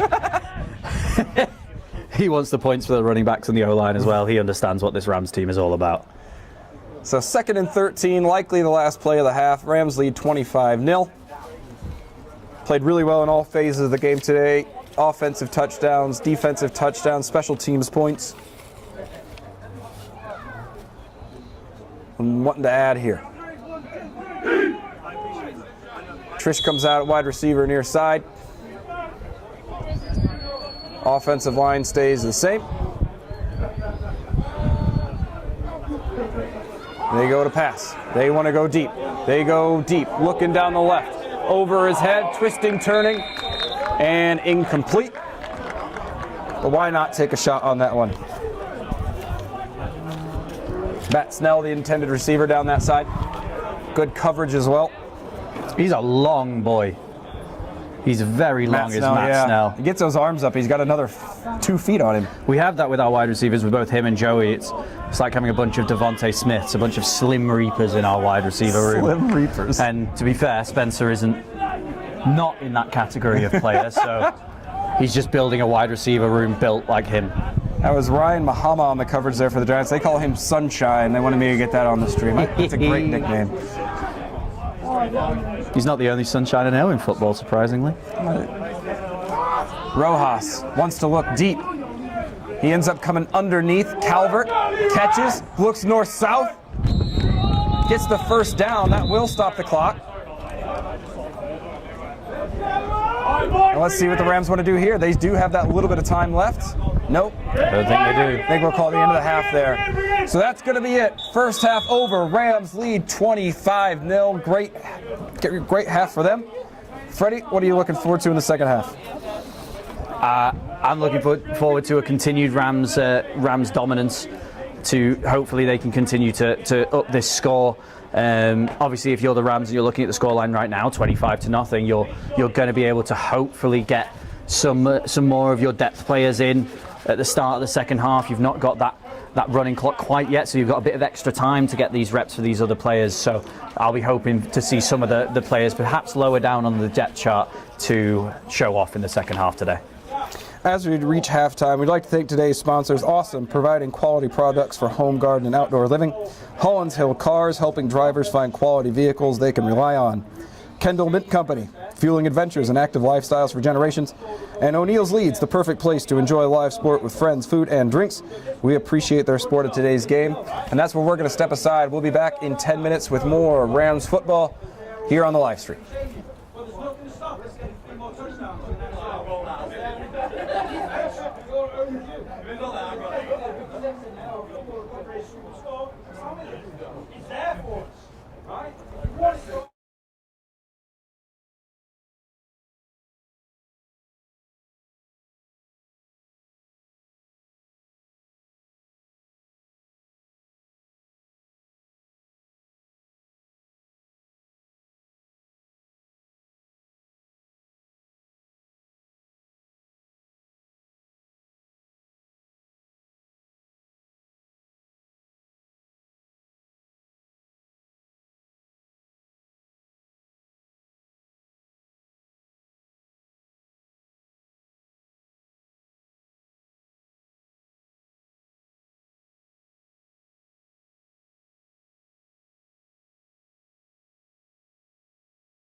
Yep, got both there. Yep.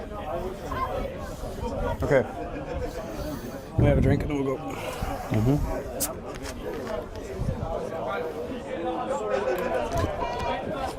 That's why I like having these, because we can wander around up here and still be heard. Yeah. Right, let's get recording. All right, 3, 2, and... Welcome back for the second half. Rams lead 25-0. I'm Taylor Umlin alongside Freddie Loach. Freddie, good first half, all sides of the football, offense, defense, special teams. Really is. It's a great performance so far for the Rams, 25-0 going into the third quarter.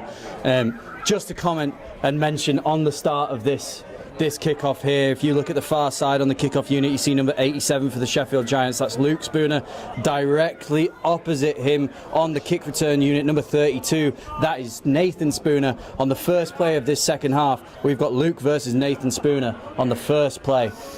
Spooner on Spooner violence. Let's see what happens.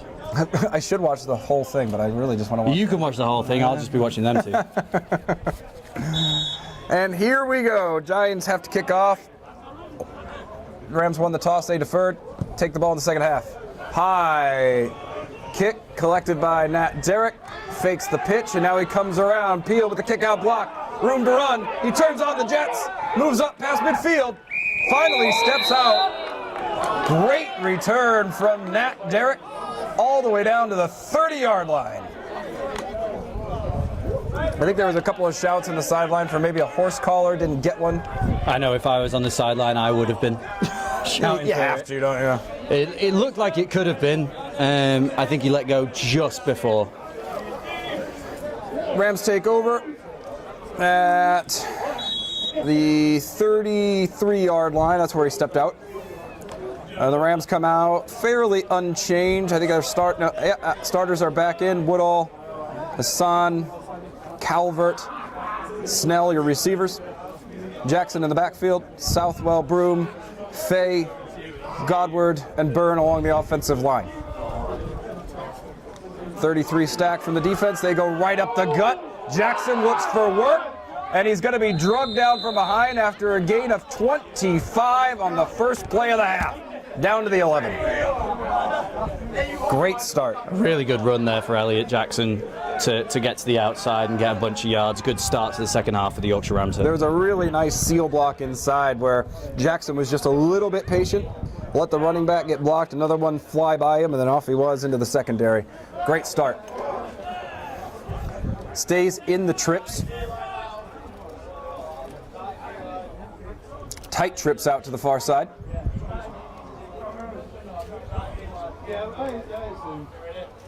Rojas calls out the blitz, gives middle, and just can't beat all the people that are inside. Baron Abrahams drags him down. He's had a lot of tackles today. He's had a great day today, as I say. Making that choice to move back to linebacker certainly is a decision when you're the starting running back for a team, but it doesn't look like it was the wrong one. 2nd and 10. Rams in the red zone looking for 6 more. I was down there talking to Christian Thompson, the acting head coach today. He said it feels a little flat for a 25-0 lead. Said I'd like to see a little more intensity from the Rams in this second half. They stay with the trips formation.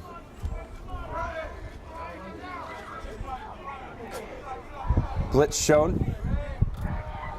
Sheffield trying to disguise coverage. They stay in the zone. Rojas rolls out. He's got room to run if he wants it. Now he fakes. He goes upfield looking for a first down. Fumble out along the sideline. Not sure if that stayed out of bounds, if it was picked up. Let's see. And I think they're going to give it to the Rams as it went out of bounds. The ref on that side signals it is Rams ball. Don't think so. He pointed toward the Rams end zone. I would have figured he pointed the other way if it was Sheffield ball, but it is going to be a turnover. Rojas looking for the first down along the far side sideline, fumbles on the scramble, and gives the Giants the ball. Oh, they were calling a touchback. They must have said it went out Through the end zone. Yeah, through the end zone. I was a little confused by what the ref called there. Tough break for the Rams. They were looking really good there on that drive to start with. Rojas with the fumble, and now the Giants go back to work. Another opportunity to get a score here for the Sheffield Giants. That's exactly what they'll be looking for, is to put some points on the board. That's that little bit of momentum they were looking for. Now they go screen, set up in front, see what they can do. Can he turn the corner? No, he brings it 2 back inside, and the linebackers, D linemen, all had a day getting their faith. Ari Joba, one of those guys on the tackle, coming up from DN. 2nd and 7. The Sheffield Giants run those screens so deep in the backfield. I know when we played them a couple of years ago that if you're playing that defensive end in the middle of the field, you do have that time to scream out to these screens that they run. And it seems to be running a very similar way, in almost being a bubble from the outside in. That means you've got that time to get out there if you're playing on that defensive end side. Shotgun, tight end in. They go motion across the formation. That's Allen in motion. Hayes rolls to his right, dumps out, and that's going to be dropped. He's had a tough day, Jacob Hill. A couple through the hands. He has had a couple of catches as well, but probably could have a few more receptions, a few more yards if he just could keep that ball between the mitts. Yeah, he's closing his fingers together there, telling the Rams sideline that they just keep chatting. I don't want to be the type of commentator who talks in the way I did when I was playing, but perhaps they could be closing on the ball instead of talking to the sideline. We'd get shut down so fast if I talked like I talked like I did on the field. Oh my God! Even on YouTube. Certainly no monetization, not kid friendly. 3rd and 7 for the Giants. Allen again, left to right, safeties roll into a too high shell. Hayes, pressure in his face, has to let it go early. Nobody home, and that's going to be incomplete. They're going to call for Sam Reed down there asking for the intentional grounding. I don't think he's going to get it on that one. That's going to bring up a 4th down for the Giants. You're a QB. Can you explain to me why that isn't intentional grounding? There wasn't a wide receiver in the area, and he was still in the pocket. He was throwing to the comeback here. I can tell you for a fact, when I look at this screen here, there was no wide receiver in the area of where the ball hit the floor. Yeah, it depends on how much you're zoomed in. I can see him. All right. So I'm going to protect quarterbacks. I can't help it. If he didn't do that, he would have gotten creamed and couldn't go to work tomorrow. Yeah, Freddie, you can't see it. You zoom directly into the back of someone's helmet. Yeah, well, that's too far. Is that what you're telling me? If we could see their retinas, it's too far in. I wish it had that big of a zoom. Giants on the punt. Good boot behind it. Harry Anchor back to receive. He's going to let this one roll. It's going to roll and eventually be down at about the 19. That's where the Rams will take over. Rojas looking to make up for his fumble on the last drive. That happened at about the 7. They were really knocking on the door, but the defense comes up with a stop, and the Rams get to take back over. Rams will be coming out here looking to correct that mistake on the last one. You know, it was a good play by the defense to force that fumble. He had to scramble and get out there. You're thinking about just making sure you don't fumble the ball, but when you think about something a lot of the times, that's kind of what occurs. So if you're going, don't fumble, don't fumble, don't fumble, I imagine 40% of the time you're actually not going to fumble. The rest of the time you will. That was a really difficult way of saying that. I don't think you could have said that any simpler. New quarterback in the game. Dan Haywood goes back into quarterback. A couple of years he's been the QB here. And that one's going to be taken down real quick. Barron again. Yuri Pena on the carry. Gets nothing on that one. I think that was his first carry on the day. And bring up 2nd and 15. Big tackle in the backfield again there by Baron Abrams. Absolutely fantastic for him to be having such a day like he is, constantly getting tackles in the backfield or just past the line of scrimmage, being right there to stop these plays. It's what you want to see if you're the defensive side of the ball for the Sheffield Giants. I was talking to the Sheffield Giants coaching staff before the game. They said, we are 1-3, but they said when we played Newcastle, we shut them out for 3 quarters. We had one terrible quarter, and we did really well for 3. So they think they know that they got some consistency to lean on the defense if they can keep it going. And they do it again there. Yuri Pena wrapped up for a 2nd consecutive rushing loss, brought down for another loss of about 9. And that's going to bring up 3rd and 22. That play there, you're trying to get Yuri out towards the sideline, but for me, Yuri's not really a sideline to sideline running back. That's where I would be putting Cheo Sandow in, seeing him go sideline to sideline. For Yuri, I would just be putting him face forwards, run forwards, find body, hit body, carry ball. Do you know what I mean? He's your typical power back, and they're trying to get him to run sideline to sideline. Haywood back to pass. He wants to go deep, looking for Woodall. Twist, turns, can't find it. That was a really good ball. Haywood coming off the bench at backup quarterback and threw a really nice ball to the sideline. Adam Woodall there, the receiver, twisted one way, and the ball was on his other shoulder like it was a corner route, and he just turned what seemed the wrong way. And that'll bring up 4th down for the Rams. There's a whistle and a stoppage here. I'm not sure what for. Me neither. Tough drive. Try to get the running game going, and then when you lose that many yards, it's tough when you lose that many yards on run plays. It really is. And now, sorry. Hoping for a good punt here, get some good field position for their defense. This is exactly the area you don't want a misconnection. Dan Haywood's been a good punter this year. Has to jump for that one. Gets it away. Baron Abrams was coming down the hill again, nearly got there. High punt. Didn't get much on it, but does get it out to about the 35, where it's going to be down, and that's where the Giants take back over with their best starting field position of the day. If you're the Giants, you're looking at this field position and going, look, we've got to get something from here. You know, maybe we can't come back and get all 25 points and win the game, but we've got to put some pride on the line. We've got to at least get a score. You do not want that duck egg on your scorecard come the end of the game. If they can get one here, you know, all of a sudden it just gets you a little bit. That's all it takes. You just got to start with one. We've mentioned it every game. Momentum really is a fickle beast. So the Giants, let's see what they can do on 1st down here. They've been staying in this formation that you see right now quite a bit today. Tight end right, 2 receivers left. Hayes rolls right, pressure, wants to let it go. That's underthrown. Broad's there. That's going to be an interception. Rams bring it down. Tyler Broad, first play of the drive, brings it down. 1st and 10 for the Rams, going the other way. The complete opposite of what we were saying the Giants wanted there. They wanted some points, and instead they've given the ball back to the Yorkshire Rams for them to get another attempt to go down the field and score. Ball just hung up in the air, and he threw it into coverage. And with Tyler Broad on that half of the field playing safety, you just can't afford to leave the ball high. It's got to be direct where you're going with the ball to make sure he can't get there. Tyler Broad, 9 times out of 10, is beating the ball to a player, surprisingly, which doesn't normally happen. Beats the ball to the player, so if you put it too high and it's a slow ball, then he is almost guaranteed to get there. I'm looking for Michael Rojas, starting quarterback on the sideline. I don't see him. I think he must have gotten injured on that fumble play. Dan Haywood stays in at quarterback. He gives middle, and he gives that the running back getting helped by the lineman, and I think that's going to be a flag because he ran right into Eden Fay. Eden kind of gave him a bear hug and then a 360 whirl to keep him going. I don't think you can do that. Yeah, aiding the runner is going to be the call. You don't see that one called very often. You really, really don't. Aiding the runner is it's a penalty that's very, very, very rare, much like the dragging the pile. I think you can push him forward. You can push, you can't pull. Those are the rules.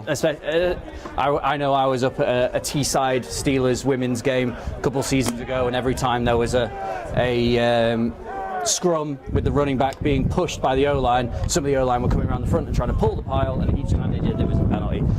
So not rugby, if I had a 50 pence for every time that this had happened, I'd have £1. But it's weird that it's happened twice. Don't spend it all in one place now. That is a 10-yard penalty. Rams will be backed up to 1st and 20.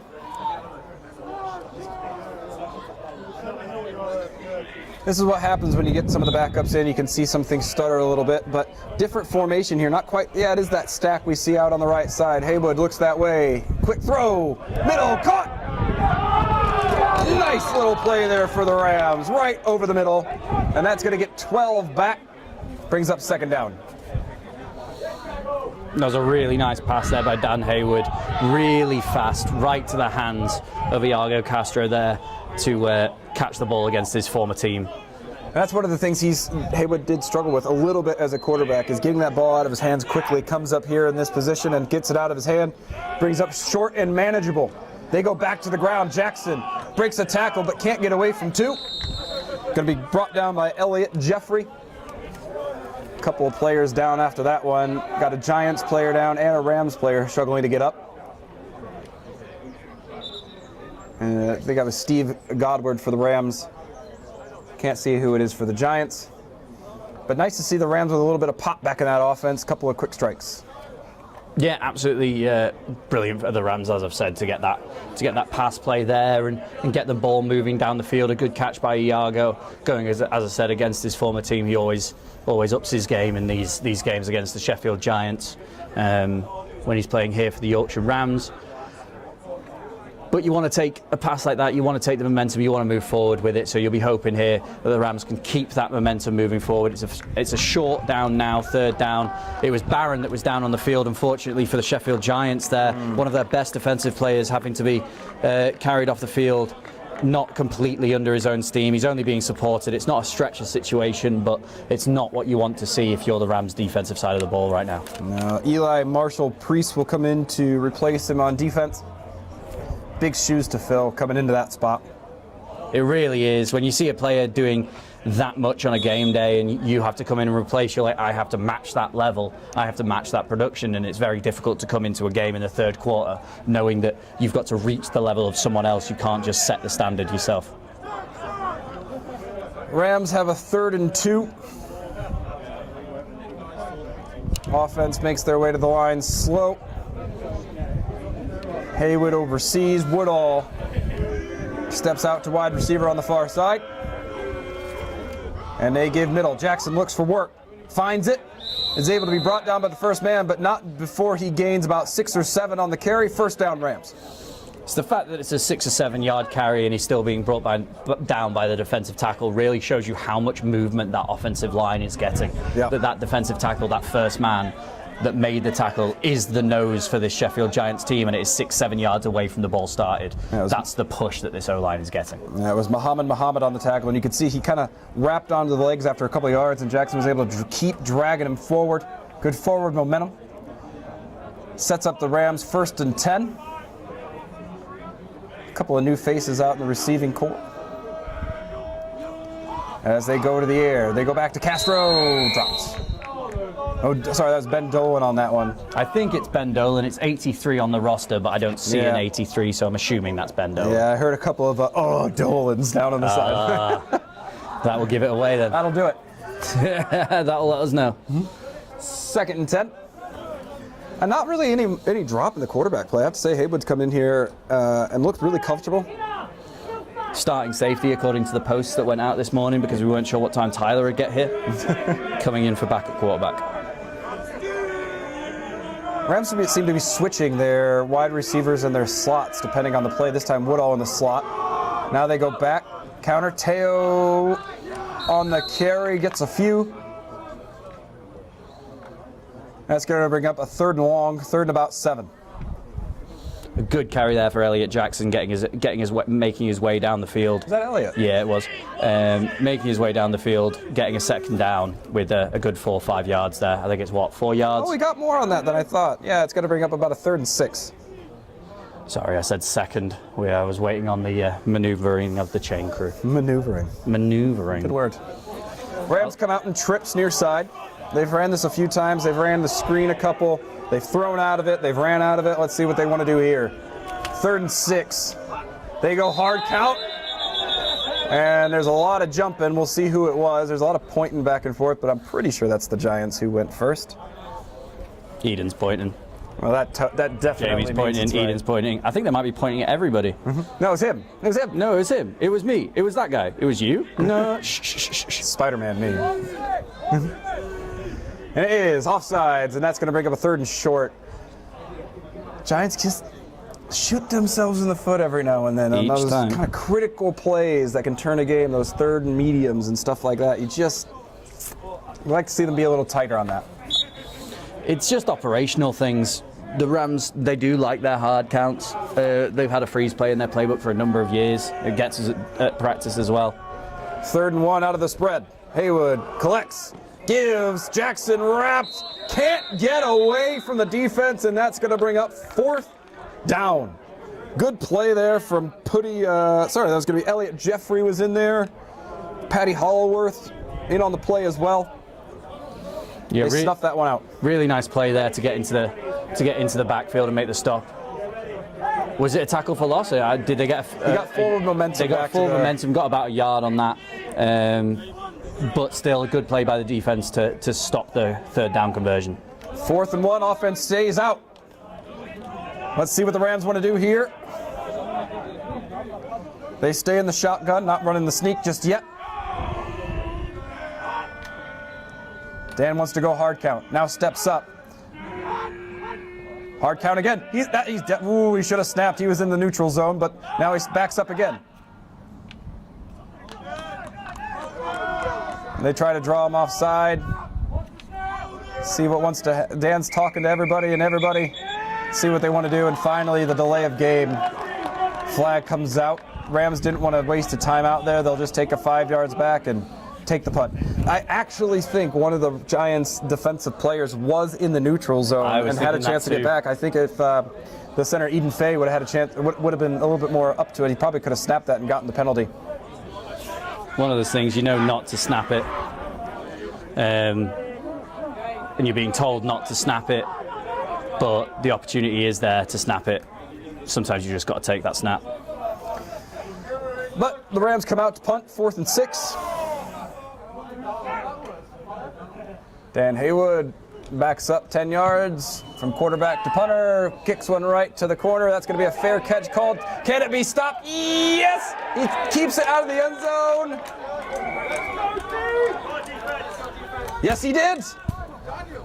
Great play and coverage down on special teams from Joey McKinty, the wide receiver, with a hustle, and sets the Giants up at their own 2-yard line. Beautiful work from the Rams. Fantastic play there by Joey. You know, we talked about leaving the ball earlier and how that looks when it comes to a kickoff and stuff. Live, not a completely live ball there. That means that you're getting the ball back if you're the Rams, but absolutely brilliant field possession for the Rams defense to potentially get another safety on the day. This drive brought to you by our sponsors, Awesome, Holland Hills Cars, Kendall Mint Company, and O'Neill's Leeds, providing a lot of sponsorship for the Rams this year, so thank you very much. Let's see what the Giants can do to dig themselves out of this one. Looks like they are at about the 3.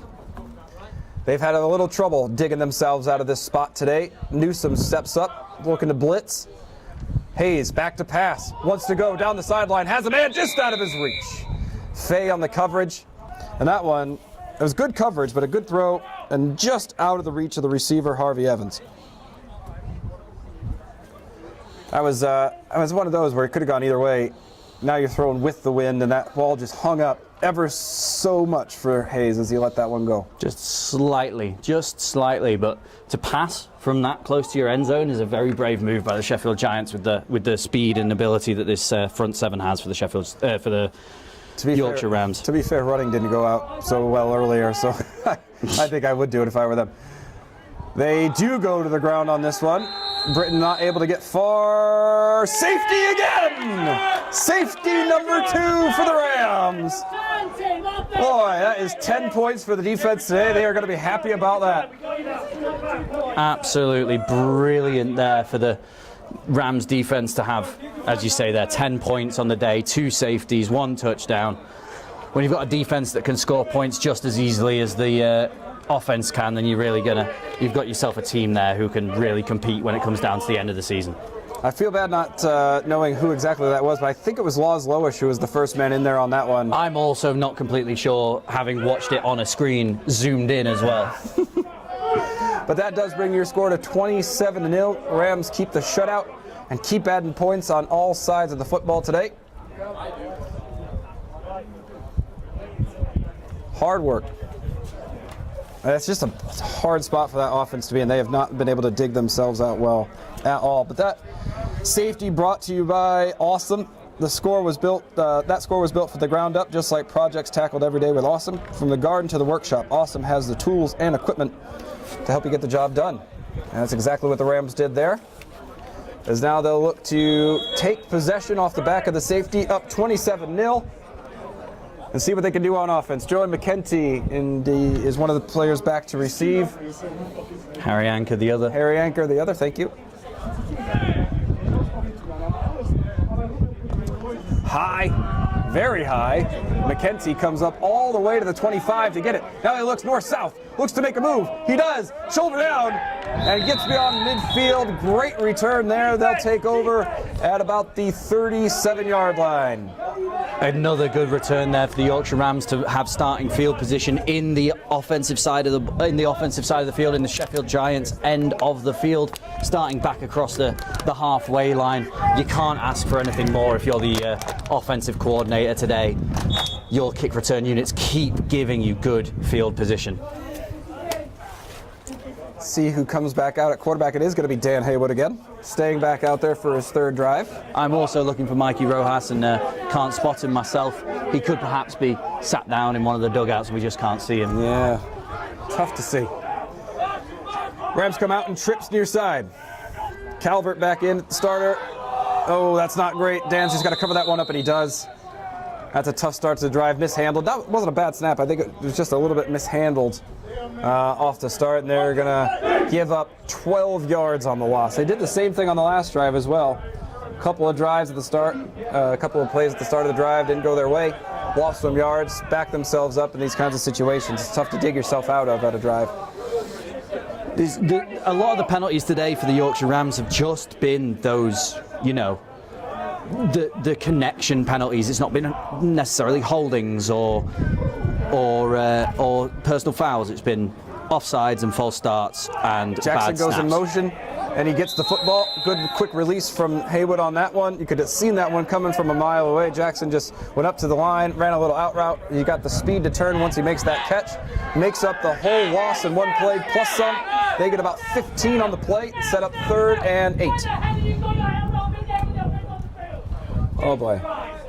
I don't know if you could pick that up on the mic, but coach is down on the sidelines getting hot. Substitutions weren't ready to be coming in, and that's just that little bit of focus. And you've always got to have your helmet on the sideline if your side of the ball's on the field. I wouldn't want Spencer shouting at me like that. Me neither. 160 years in British American football, Spencer has. Haywood changes the play on 3rd and 8. He drops back, goes sideline, has Woodall, caught, dropped. Are they going to give him the catch? No.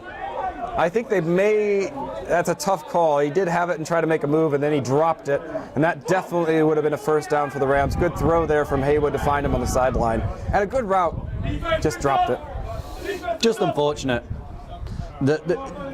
Dan's making the right decisions. He's going to the right people. The connection's just not quite there. And when you are coming in as the second quarterback, you might not have had as much practice with these players. He'll have a good connection with players who were on the team last year, like Fahim and Joey, but the new players that have come in, he might not have that connection with them like he would perhaps like.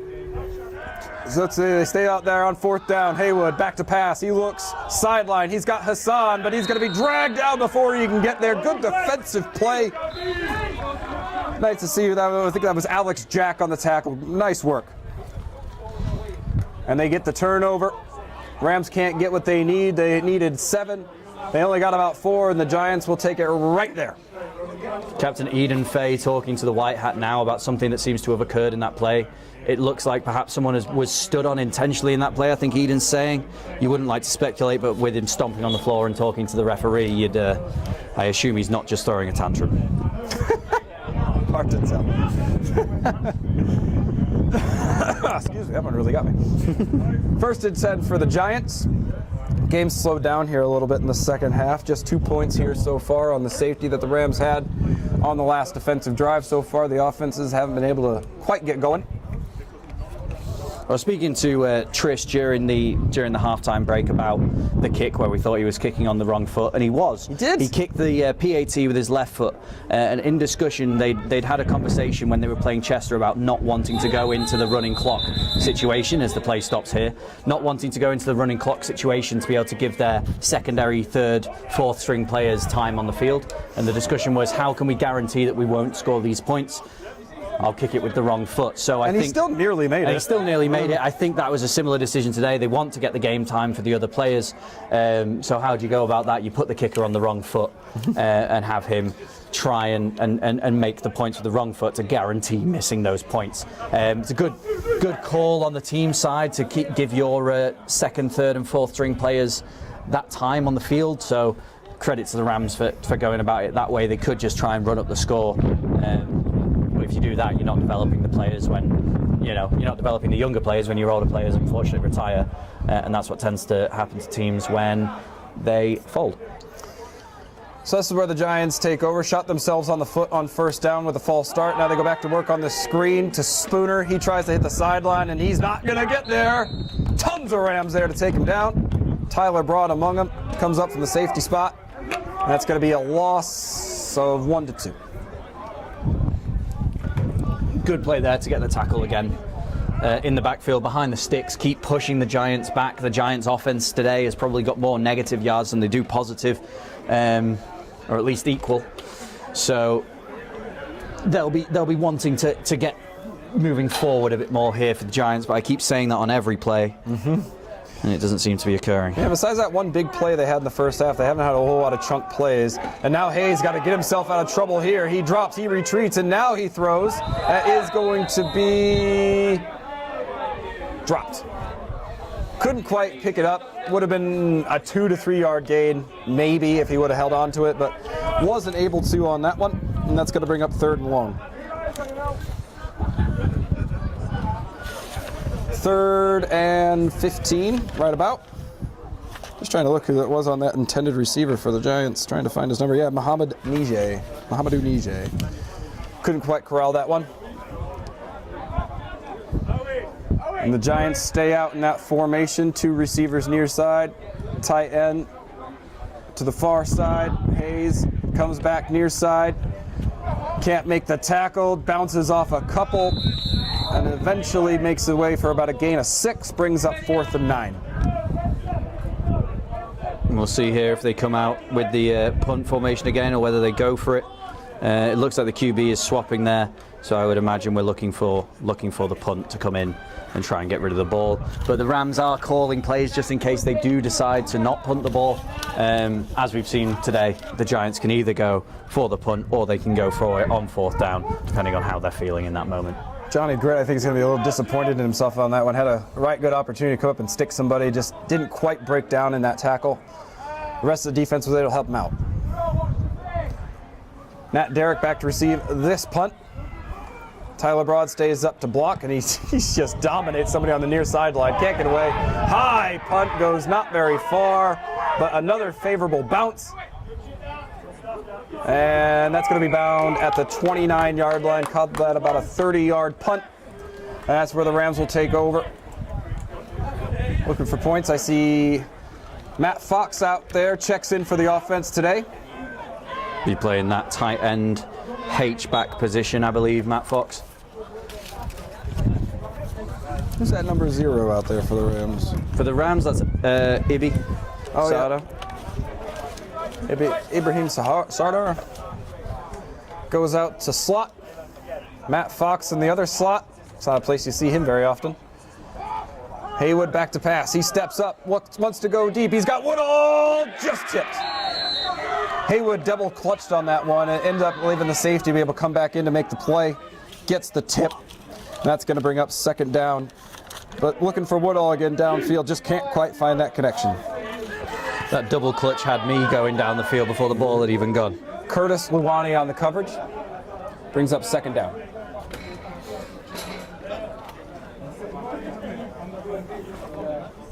Rams stay in the spread. Castro to the near side. Haywood comes short. Finds Eby. Oh, but he just gets the knee down. He slipped out of the tackle, tried to stay low, and just could not keep that knee off the ground, but a nifty little move here. That brings up 3rd and 6. Good play there by Ibi to get that tackler off him. It's just unfortunate in the way that you know, he just has to get under those pads, get under the man to get past, and he just catches his foot, takes him down. Seen a little rotation out there on the Rams offensive line. Owen Byrne comes into center for Eden Fay. He moves over from his tackle spot. We got Harry Sayer, who's is it Harry? No, not Harry Sayer. No, what's his name? Left tackle. Left tackle's Rob Strutton. Rob Strutton. I'm sure he wishes he was Harry Sayer. Harry Sayer, the former Ram who currently plays professionally in Europe. Haywood gets chased. No, incomplete on that one. 4th down. Punt. And I have to say, on the previous play, it looked like Haywood had about all day to throw. On that one, he gets chased out of the pocket. Can't quite find his receiver. The Rams just can't get a first down. I think it makes it frustrating as an offense when you feel like you're only getting those couple of plays and you're off the field again for another 5-10 minutes. You've got to find a way to get a first down. It's difficult to get that confidence going as well when you start rotating players and it isn't going quite as well as it was in the first place. It becomes increasingly difficult to keep that confidence in those second strings if you're on the field or as a coach and it's not quite going your way. Haywood back to punt. Not very far behind his center, only about 10 yards, but he gets a good punt away. That one's going to take a good drop, and McKenty's there, but it's picked up by Allen, and he fumbles! Rams pick it up! And that's going to be a turnover! Big one for the Rams as they're going to take over at the 15-yard line. He just dropped it. I think he just dropped it. That's Adam Woodall coming up there with the recovery. Great play there to keep going. You know, you think players will stop when they think the tackle's made and won't get there, but because none of the Rams stopped, ball hits the floor, the Rams get on it, and now the offense has absolutely brilliant field position to try and up their lead. And I think this is what they needed. They just needed that little bit of spark and got one. Players walking back, see what the refs are doing. I think it's going to be end of quarter. Yeah, end of the 3rd quarter as we end 27-0 in favor of the Rams. And they are set up right off the turnover to be able to go do something. That turnover brought to you by Hollins Hills Car. Reliability matters on the field and on the road. And that's why today's action is supported by Hollins Hills Cars. Rams, see if they can get one here. The offense has sputtered a little bit after their starting quarterback, Michael Rojas, took leave after a fumble and a turnover on the far sideline early in the 3rd quarter. There's been some good plays by the backup, Dan Haywood, coming in, but the Rams hasn't quite been able to string it together for a few plays. We'll see what they can do here at the start of the 4th quarter as they start with great field position down around the 15, 16-yard line. Yeah, you couldn't ask for better field position for the start of the drive, really, could you? You can get a first down and have not scored, especially in the 15, and then you have extra space to work with. Chains aren't ready. Teams are ready. Chains aren't ready. Still making their way down the sideline. Players ready to snap it.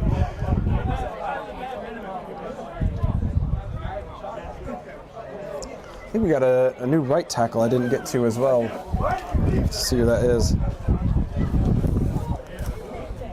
The Rams give us these the rosters in non-sequential order, so it gets they're in a little surname order. Yeah, but if you don't know who it is. I can have a look for you. Hands free. I know I had to search him last week, so I believe he's from the Leeds Griffins University team. Cameron Mayhead. Cameron Mayhead in at right tackle, number 72 there. Byrne at center, 1st and 10 for the Rams to start the 4th quarter off the turnover. They go middle. Jackson stiff arms, tries to fight off a couple, can't get very far, and a flag comes in from the back. That's usually in the area of holding. Rob Strutton over there. Yeah, it is going to be a hold. That one's going to drive the Rams back again to start this drive. First downs have been a tough down for them today on the offense. It has been. Getting that first down is, converting on the first down is increasingly difficult, but each first down today there's been a little problem with them getting, the communication or the mechanisms right. False starts, offsides, holdings, missed snaps. Sets them up at 1st and 20. Jackson still working hard in the backfield. Woodall comes out, he's in the slot. Matt Snell, far side wide receiver. Matt Fox, tight end. Haywood takes snap. He gives middle. Gains quite a few yards before he's met by a host of defenders. They had an outside blitz there, the Giants did, and they just couldn't get to Jackson as he was cutting through the middle. Had to leave it up to the middle linebackers to clean up. They did, but not after a gain of about 7. He's shifty, is Elliot Jackson. He's not your fastest player, but his cuts are they're incredible. Yeah, I once saw him on an inside zone do a 2-gap cut. He went from the A gap to the C gap in one cut. It was beautiful. And I bet it looked like he was walking before and after the cut. It did. So here we are, 2nd and about 12. As the Rams gain a few back on 1st down. Haywood back to pass. He wants to come to the sideline. He does. He's got Woodall. He hangs on to that one and fights for more. Nice job for him coming back. He has had a couple tough ones today, a couple drops. Gets the fumble recovery on the punt, comes back, makes a nice catch on the next drive, and that's for a gain of 6. Sets up a 3rd and 7. Awkward distance here for the Rams, awkward distance for any team when you've got a 3rd and 7.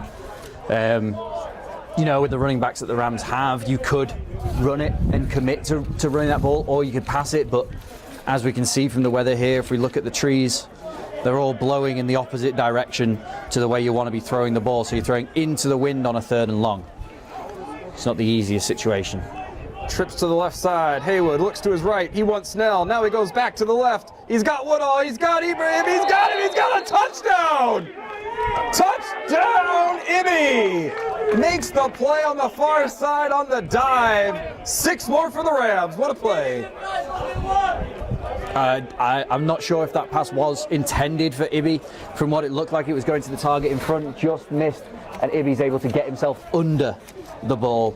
Even if he wasn't the intended target, he comes out with the score, and you don't mind that as a wide receiver, do you?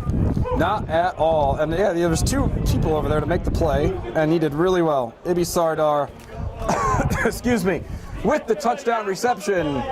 Trisham comes out, hits the extra point, and that's 7 for the Rams. They get back on the board in the second half, 34-0. He kicked that one with his strong foot that time. With my strong foot. Take my strong foot.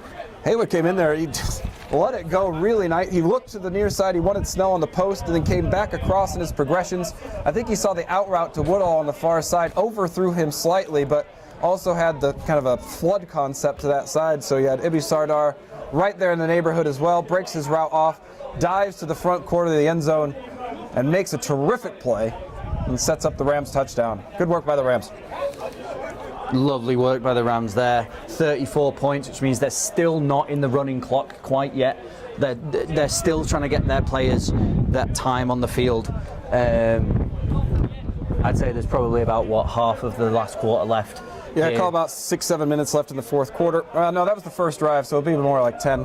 Oh, was that? Oh, of course it was the first drive, right? Quarter, there'll be a lot of time left here in the. That touchdown brought to you by O'Neill's Leeds. If you're looking for somewhere to celebrate plays like that, get yourself down to O'Neill's Leeds. Great food, great drinks, and all the live sporting action. But none more impressive than this. 34-0 to the Rams as they look to kick back to the Giants. Not quite as dominant as last week, but a really good complete game for the Rams so far. Here's the kick. They go pooch. Let's see if somebody can get their hand on it. One of the upbacks does. The Rams cover that up real quick. Just across the 30-yard line. They'll stand him up. Turns into a ball. And there come the whistles. They try to hit one of the. They are aggressive on special teams, I'd say the Rams are. They're usually looking for an opportunity in a game to get one of those pooch kicks in and onside. Yeah. Looking to create extra possessions. I think not only are they aggressive in the way they attack the positioning of the ball, whether it's a pooch kick or a long kick or what have you, they're also aggressive in the way they attack.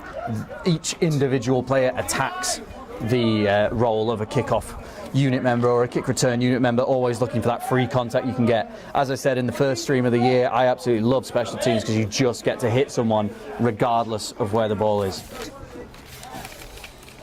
Hayes comes back out with the Giants offense. He looks for the screen near side. Spooner tries to turn up the sideline. Not much there. Going to be ran out of bounds by a couple of different Rams. Good, well covered up there. as I keep saying with these screens, they're slow operating passes, so the players are able to get out there before many yards are getting any forward momentum yards are coming for the Sheffield Giants. Let's see what they can do here on second down, 2nd and about 7. Zach Pye standing over the ball here. We were talking about him a little bit. He's a pretty well-known center around the league. 25 offers from US colleges, I believe, is what I heard from one of their players pregame. See what he can do. But can't do much in the middle there. Newsom comes right through on the blitz. Hayes gets pressured and has to throw it. Incomplete. Boy, Newsom really timed up that blitz well coming out of that linebacker spot. And that's not the person you want to see sprinting at you. No, he's so large. He's a big boy. Just one of his arms blocks out the sun. That's what I was going to say. You can't see anything because you're playing in the dark when he sprints. Oh, let's see what the Rams draw up here on 3rd down. Lots of pressure as they try to keep the Giants on their heels. Alex Wells getting some time out there at linebacker as well alongside Newsom. Alex Saunders in the game. Now the Giants want to go deep. They go to Spooner. He's not looking. Never located the ball at all out of the quarterback's hand. He threw it quick, and Spooner just didn't get his head around that. Falls incomplete, 4th down. Unfortunate there for the Sheffield Giants. Luke Spooner had made himself a wide open target there for Sam Hayes, but unfortunately you just don't get that connection. That's Suk Sagu there on the coverage there at corner, the converted wide receiver. I remember I hit him for a huge gainer in our playoff game last year. Didn't have much for reception throughout the season, and all of a sudden that game was finding himself open all the time. Did really well. Sometimes you just get those games. Giants back to punt on 4th and 7. Ooh, low snap. Picked up, and a really good punt came out of it. Really, really high. Comes off a Ram, but Braw's there. Johnny on the spot there to pick up the tip, and he's going to be able to turn it into something as he gets about 6-7 yards on the return. That is unfortunate. Nat Derrick was there to block, and that punt came off his shoulder, turned it into a live football. Tyler Broad, really smart and aware, able to pick that one up, avoid the turnover. An apology there by Nat Derrick for Tyler Broad for putting him in that situation, but you won't mind too much if you're Tyler. You've been able to get some return yards. They didn't get the ball. No worries at the end there, mate, really. He did the exact right thing as a returner. He didn't bail out when he saw it was going to land. He stayed right there waiting for a bounce, just waiting to see if anything needed to be taken care of. He likes to do that, does Tyler. He's always ready to pick up on that bounce. Toby Hinchcliffe checks into the game at right guard. Haywood sends Yuri Pena out in motion. Now he wants to go deep. He's got a man. He's got Sardar. No! Can't quite come up with the catch. Had him down the sideline and just couldn't quite get him. Good effort there for Mibby. Wants that one back. That's a tough play. You can't really be too frustrated with yourself. When you got to dive and twist and turn like that, it's just a good effort to get yourself in the neighborhood, give it a shot.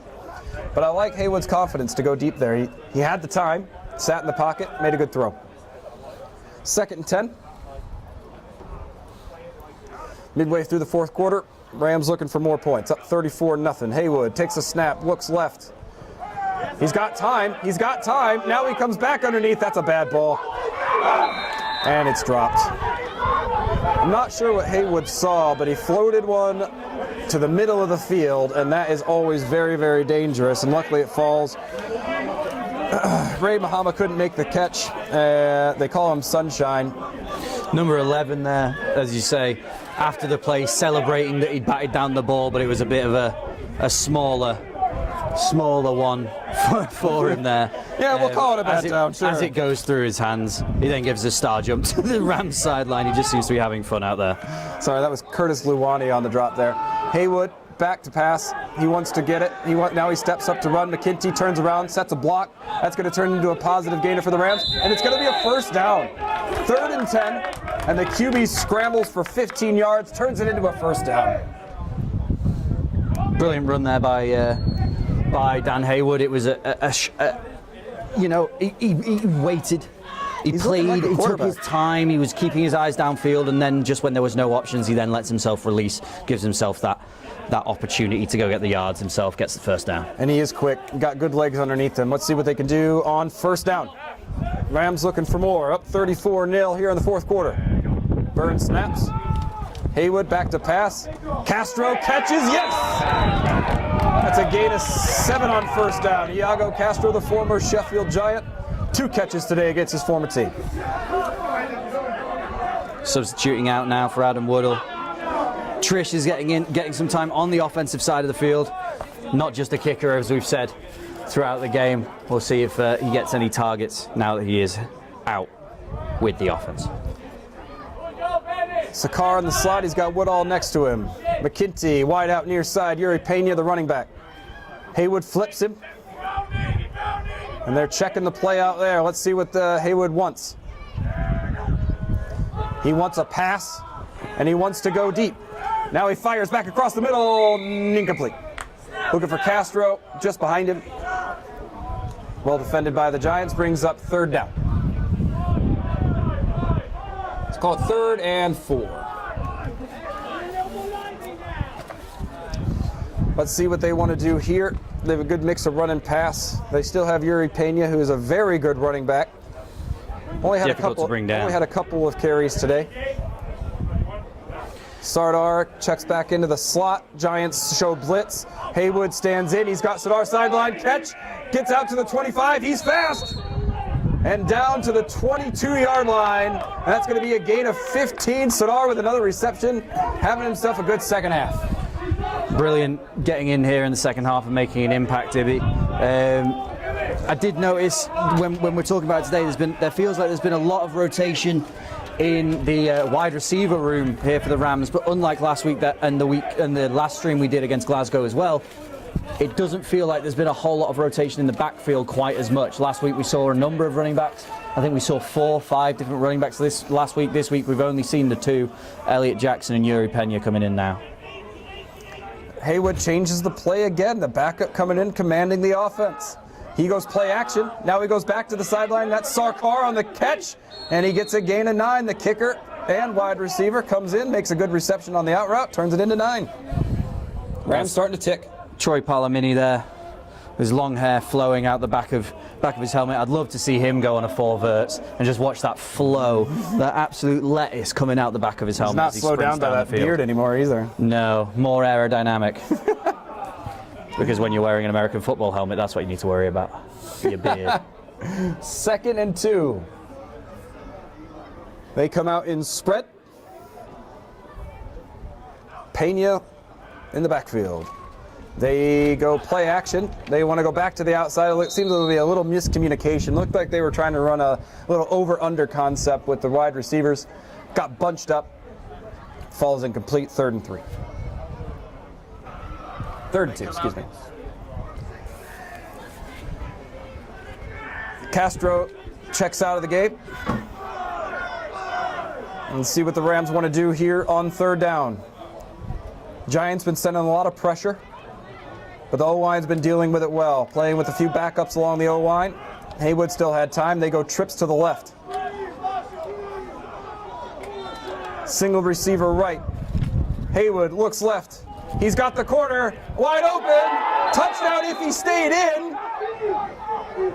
Did he stay in? Still no call. And now we have one. It's a touchdown.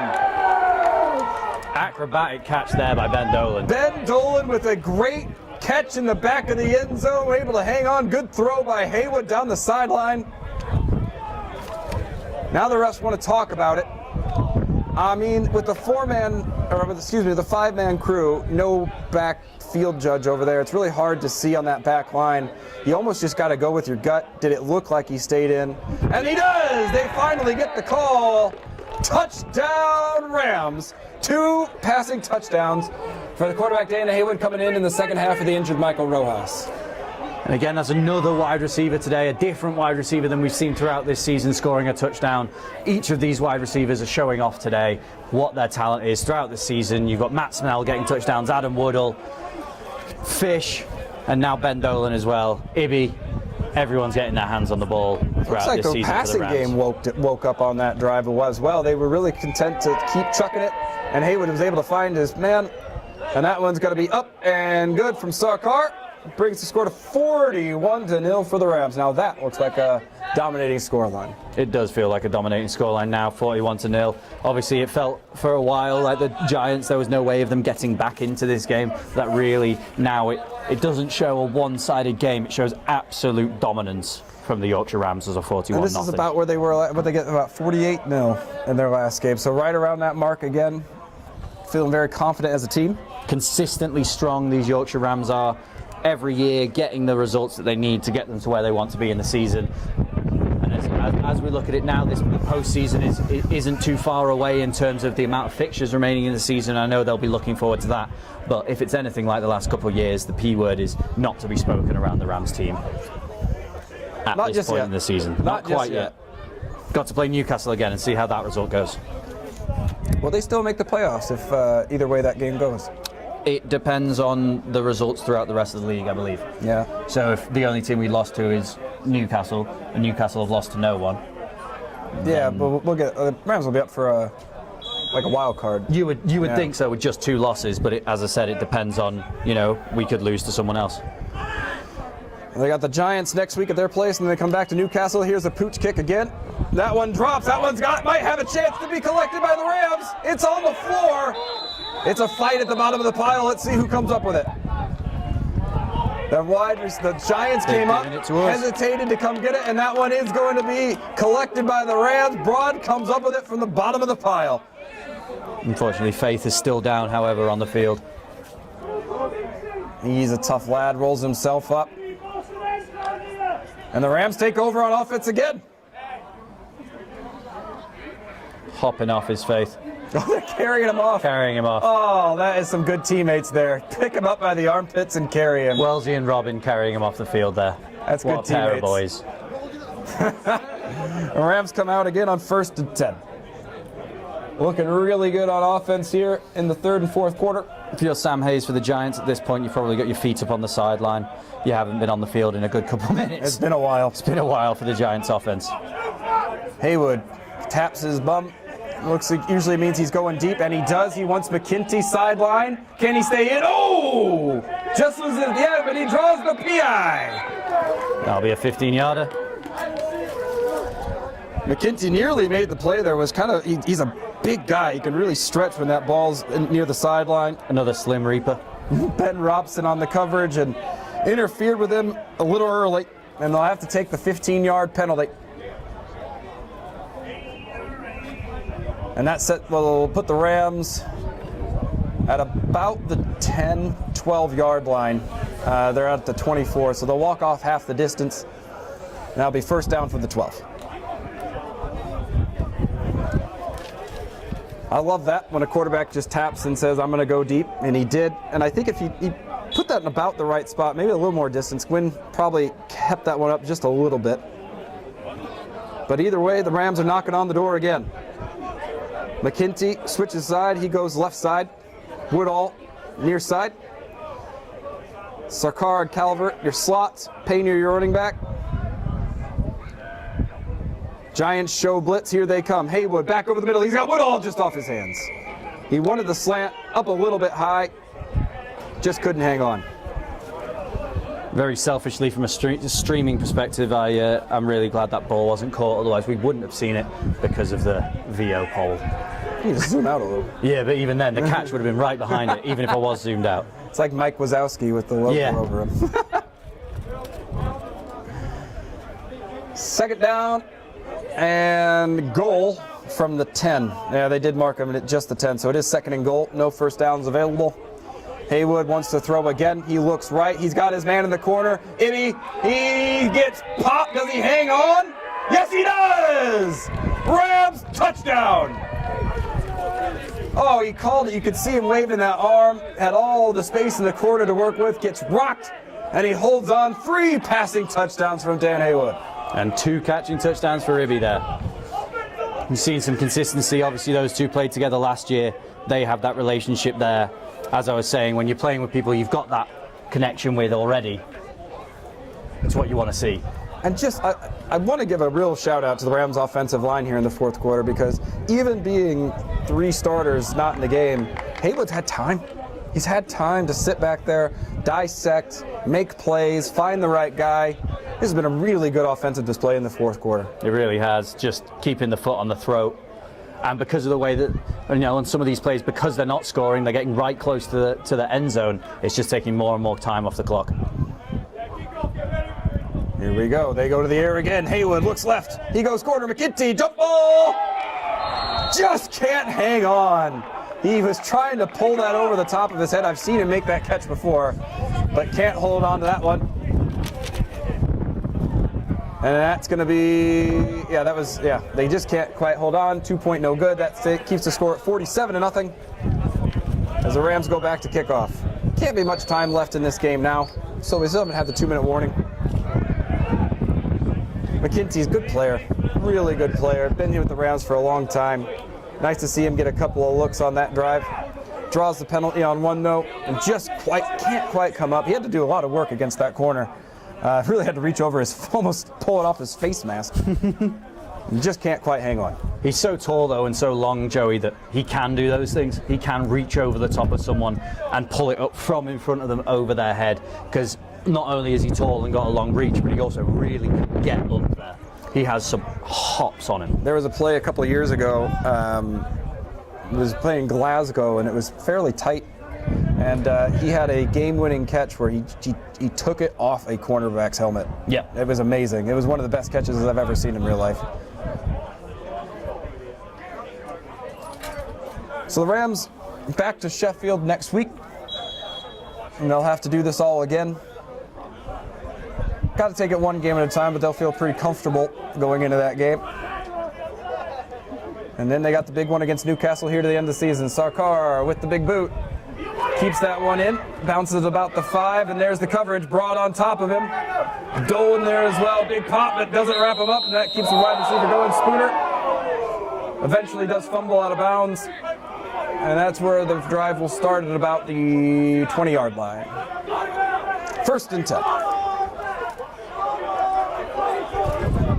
Talking to the Giants coaching staff before the game, they realized that, they're trying to change a culture this year. They've made a real point to say we're not super focused on wins and losses. Those will take care of themselves, but there wants to be a place where people feel like they want to come play football. Instead of picking at each other that they're losing, rather than saying, hey, every day that you're playing football is a good day. When I spoke to Alex Crossley, as I said, the former Ram, a friend of mine who now plays for the Sheffield Giants, he said that even when they lost the other week to Newcastle, it was some of the most fun he'd had in a game, because everyone was having a good time, even though they got absolutely demolished by Newcastle. They had a great time in the game, they were having fun, and they finished the game saying, you know what, we had fun. And sometimes it's just a good day to play football, man. When we're in amateur sport, that's the most important thing for me, is making sure that every player is getting the game time they pay for and having fun. 2-minute warning there as we're into the running clock. This will probably be the last drive of the game, barring a turnover. Hayes takes snap, rolls right. He goes out to the flat, overthrows his man, incomplete. He did have some room to run there. I didn't see very many Rams over there on defense. But yeah, he could have falls gone. incomplete.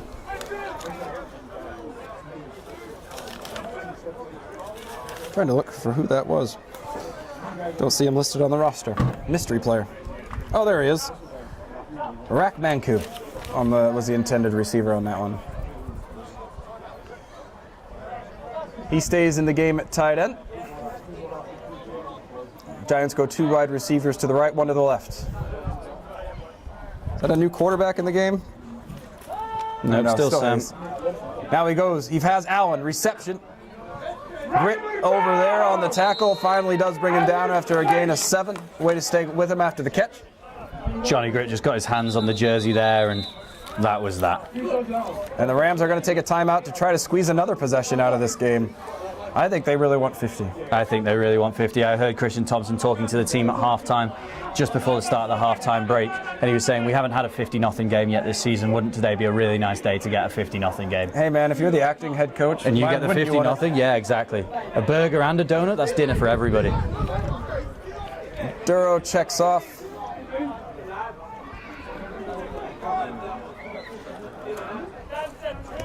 Let's see what the Rams cook up here on 3rd and 4.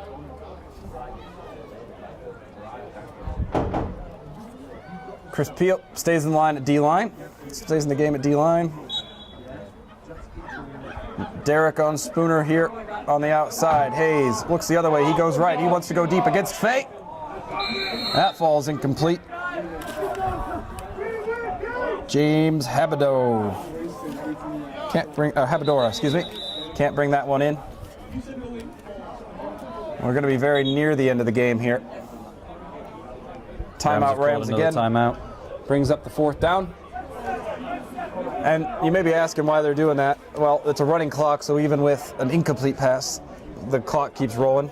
So they're just trying to conserve those possessions. And I think I just heard 10 seconds left down from the sideline, so this very well be either the last play of the game or the Rams might get one more on offense if there's a turnover. Well, you heard 10 seconds and I heard red 7, so I'm not sure. It could be 10 seconds or it could be red 7. We'll see which. It could well be both. So let's see what the Giants have in store here. They send Allen in motion, and he looks that way. Hayes wants to go deep against Derek, and that's going to be picked! He fights with him, pulls it off, and now he goes back the other way. Can he return it? 2 men to beat, and he's going to be brought down. No, he fights for the tackle. Rams pushing, Rams giving assistance, and that's going to be driven down to the 12-yard line. Nat Derrick with a fabulous interception. An absolutely brilliant interception.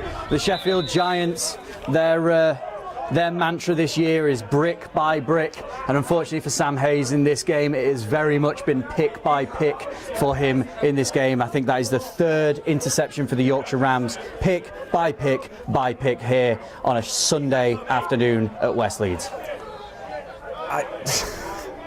I was looking right at that play. I hope you saw it as well as I did, because that wasn't a clean interception. I mean, it was actually a pretty good throw by Hayes. It was a great throw by Hayes, and Nat Derrick just grabs that ball and rips it out of his hand, goes, "This is mine, I am taking it.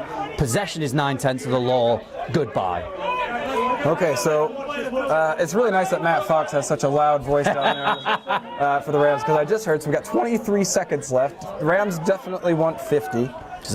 They've been telling the kick they know unit they got to get ready. One play, and then they want to get the field goal unit out there if they can. But they need 11 players out there first. McKinty late comes onto the sideline. Haywood looks to the end zone. No, he goes underneath the Woodall, but that's dropped. But they know with the running clock, they have to get going quickly unless they have a timeout. I think they have one. No, that's the end of the game there. Let's see what the call is here. I think they're calling it. Yep, the ref's going to raise the ball. And that's going to be your ball game, folks. 47-0 for the Rams. They're disappointed as they wanted 50, but I think when they look back on it, they'll be very happy with a very dominant victory. 47-0 to the Yorkshire Rams over the Sheffield Giants. An absolutely fantastic game of football here today. A dominant performance by the Rams. Scores on all sides of the ball. You've got defensive scores with the touchdowns. You've got defensive scores with the safeties. You've got big kick returns. You've got offensive touchdowns, running, passing.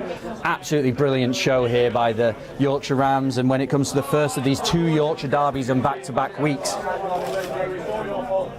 1-0 to the Rams, I would say.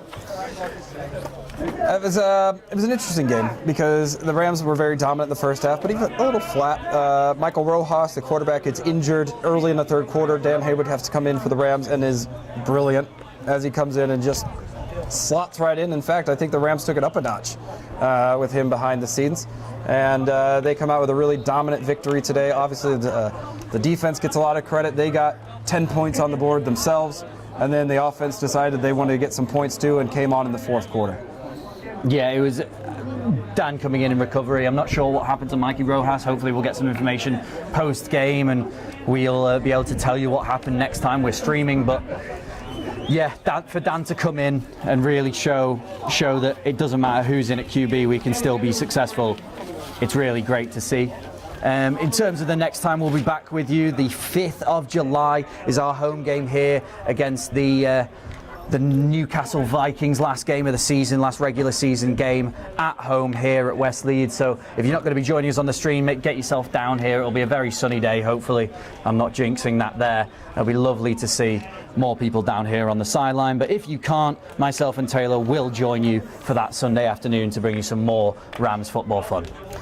As today's games comes to a close, we'd like to thank our sponsors, Awesome, Holland Hills Cars of Leeds, Kendall Mint Company, and O'Neill's Leeds for their support.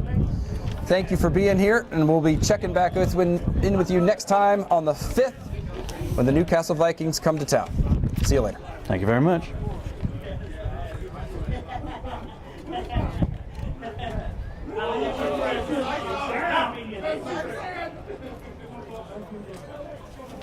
$506 views.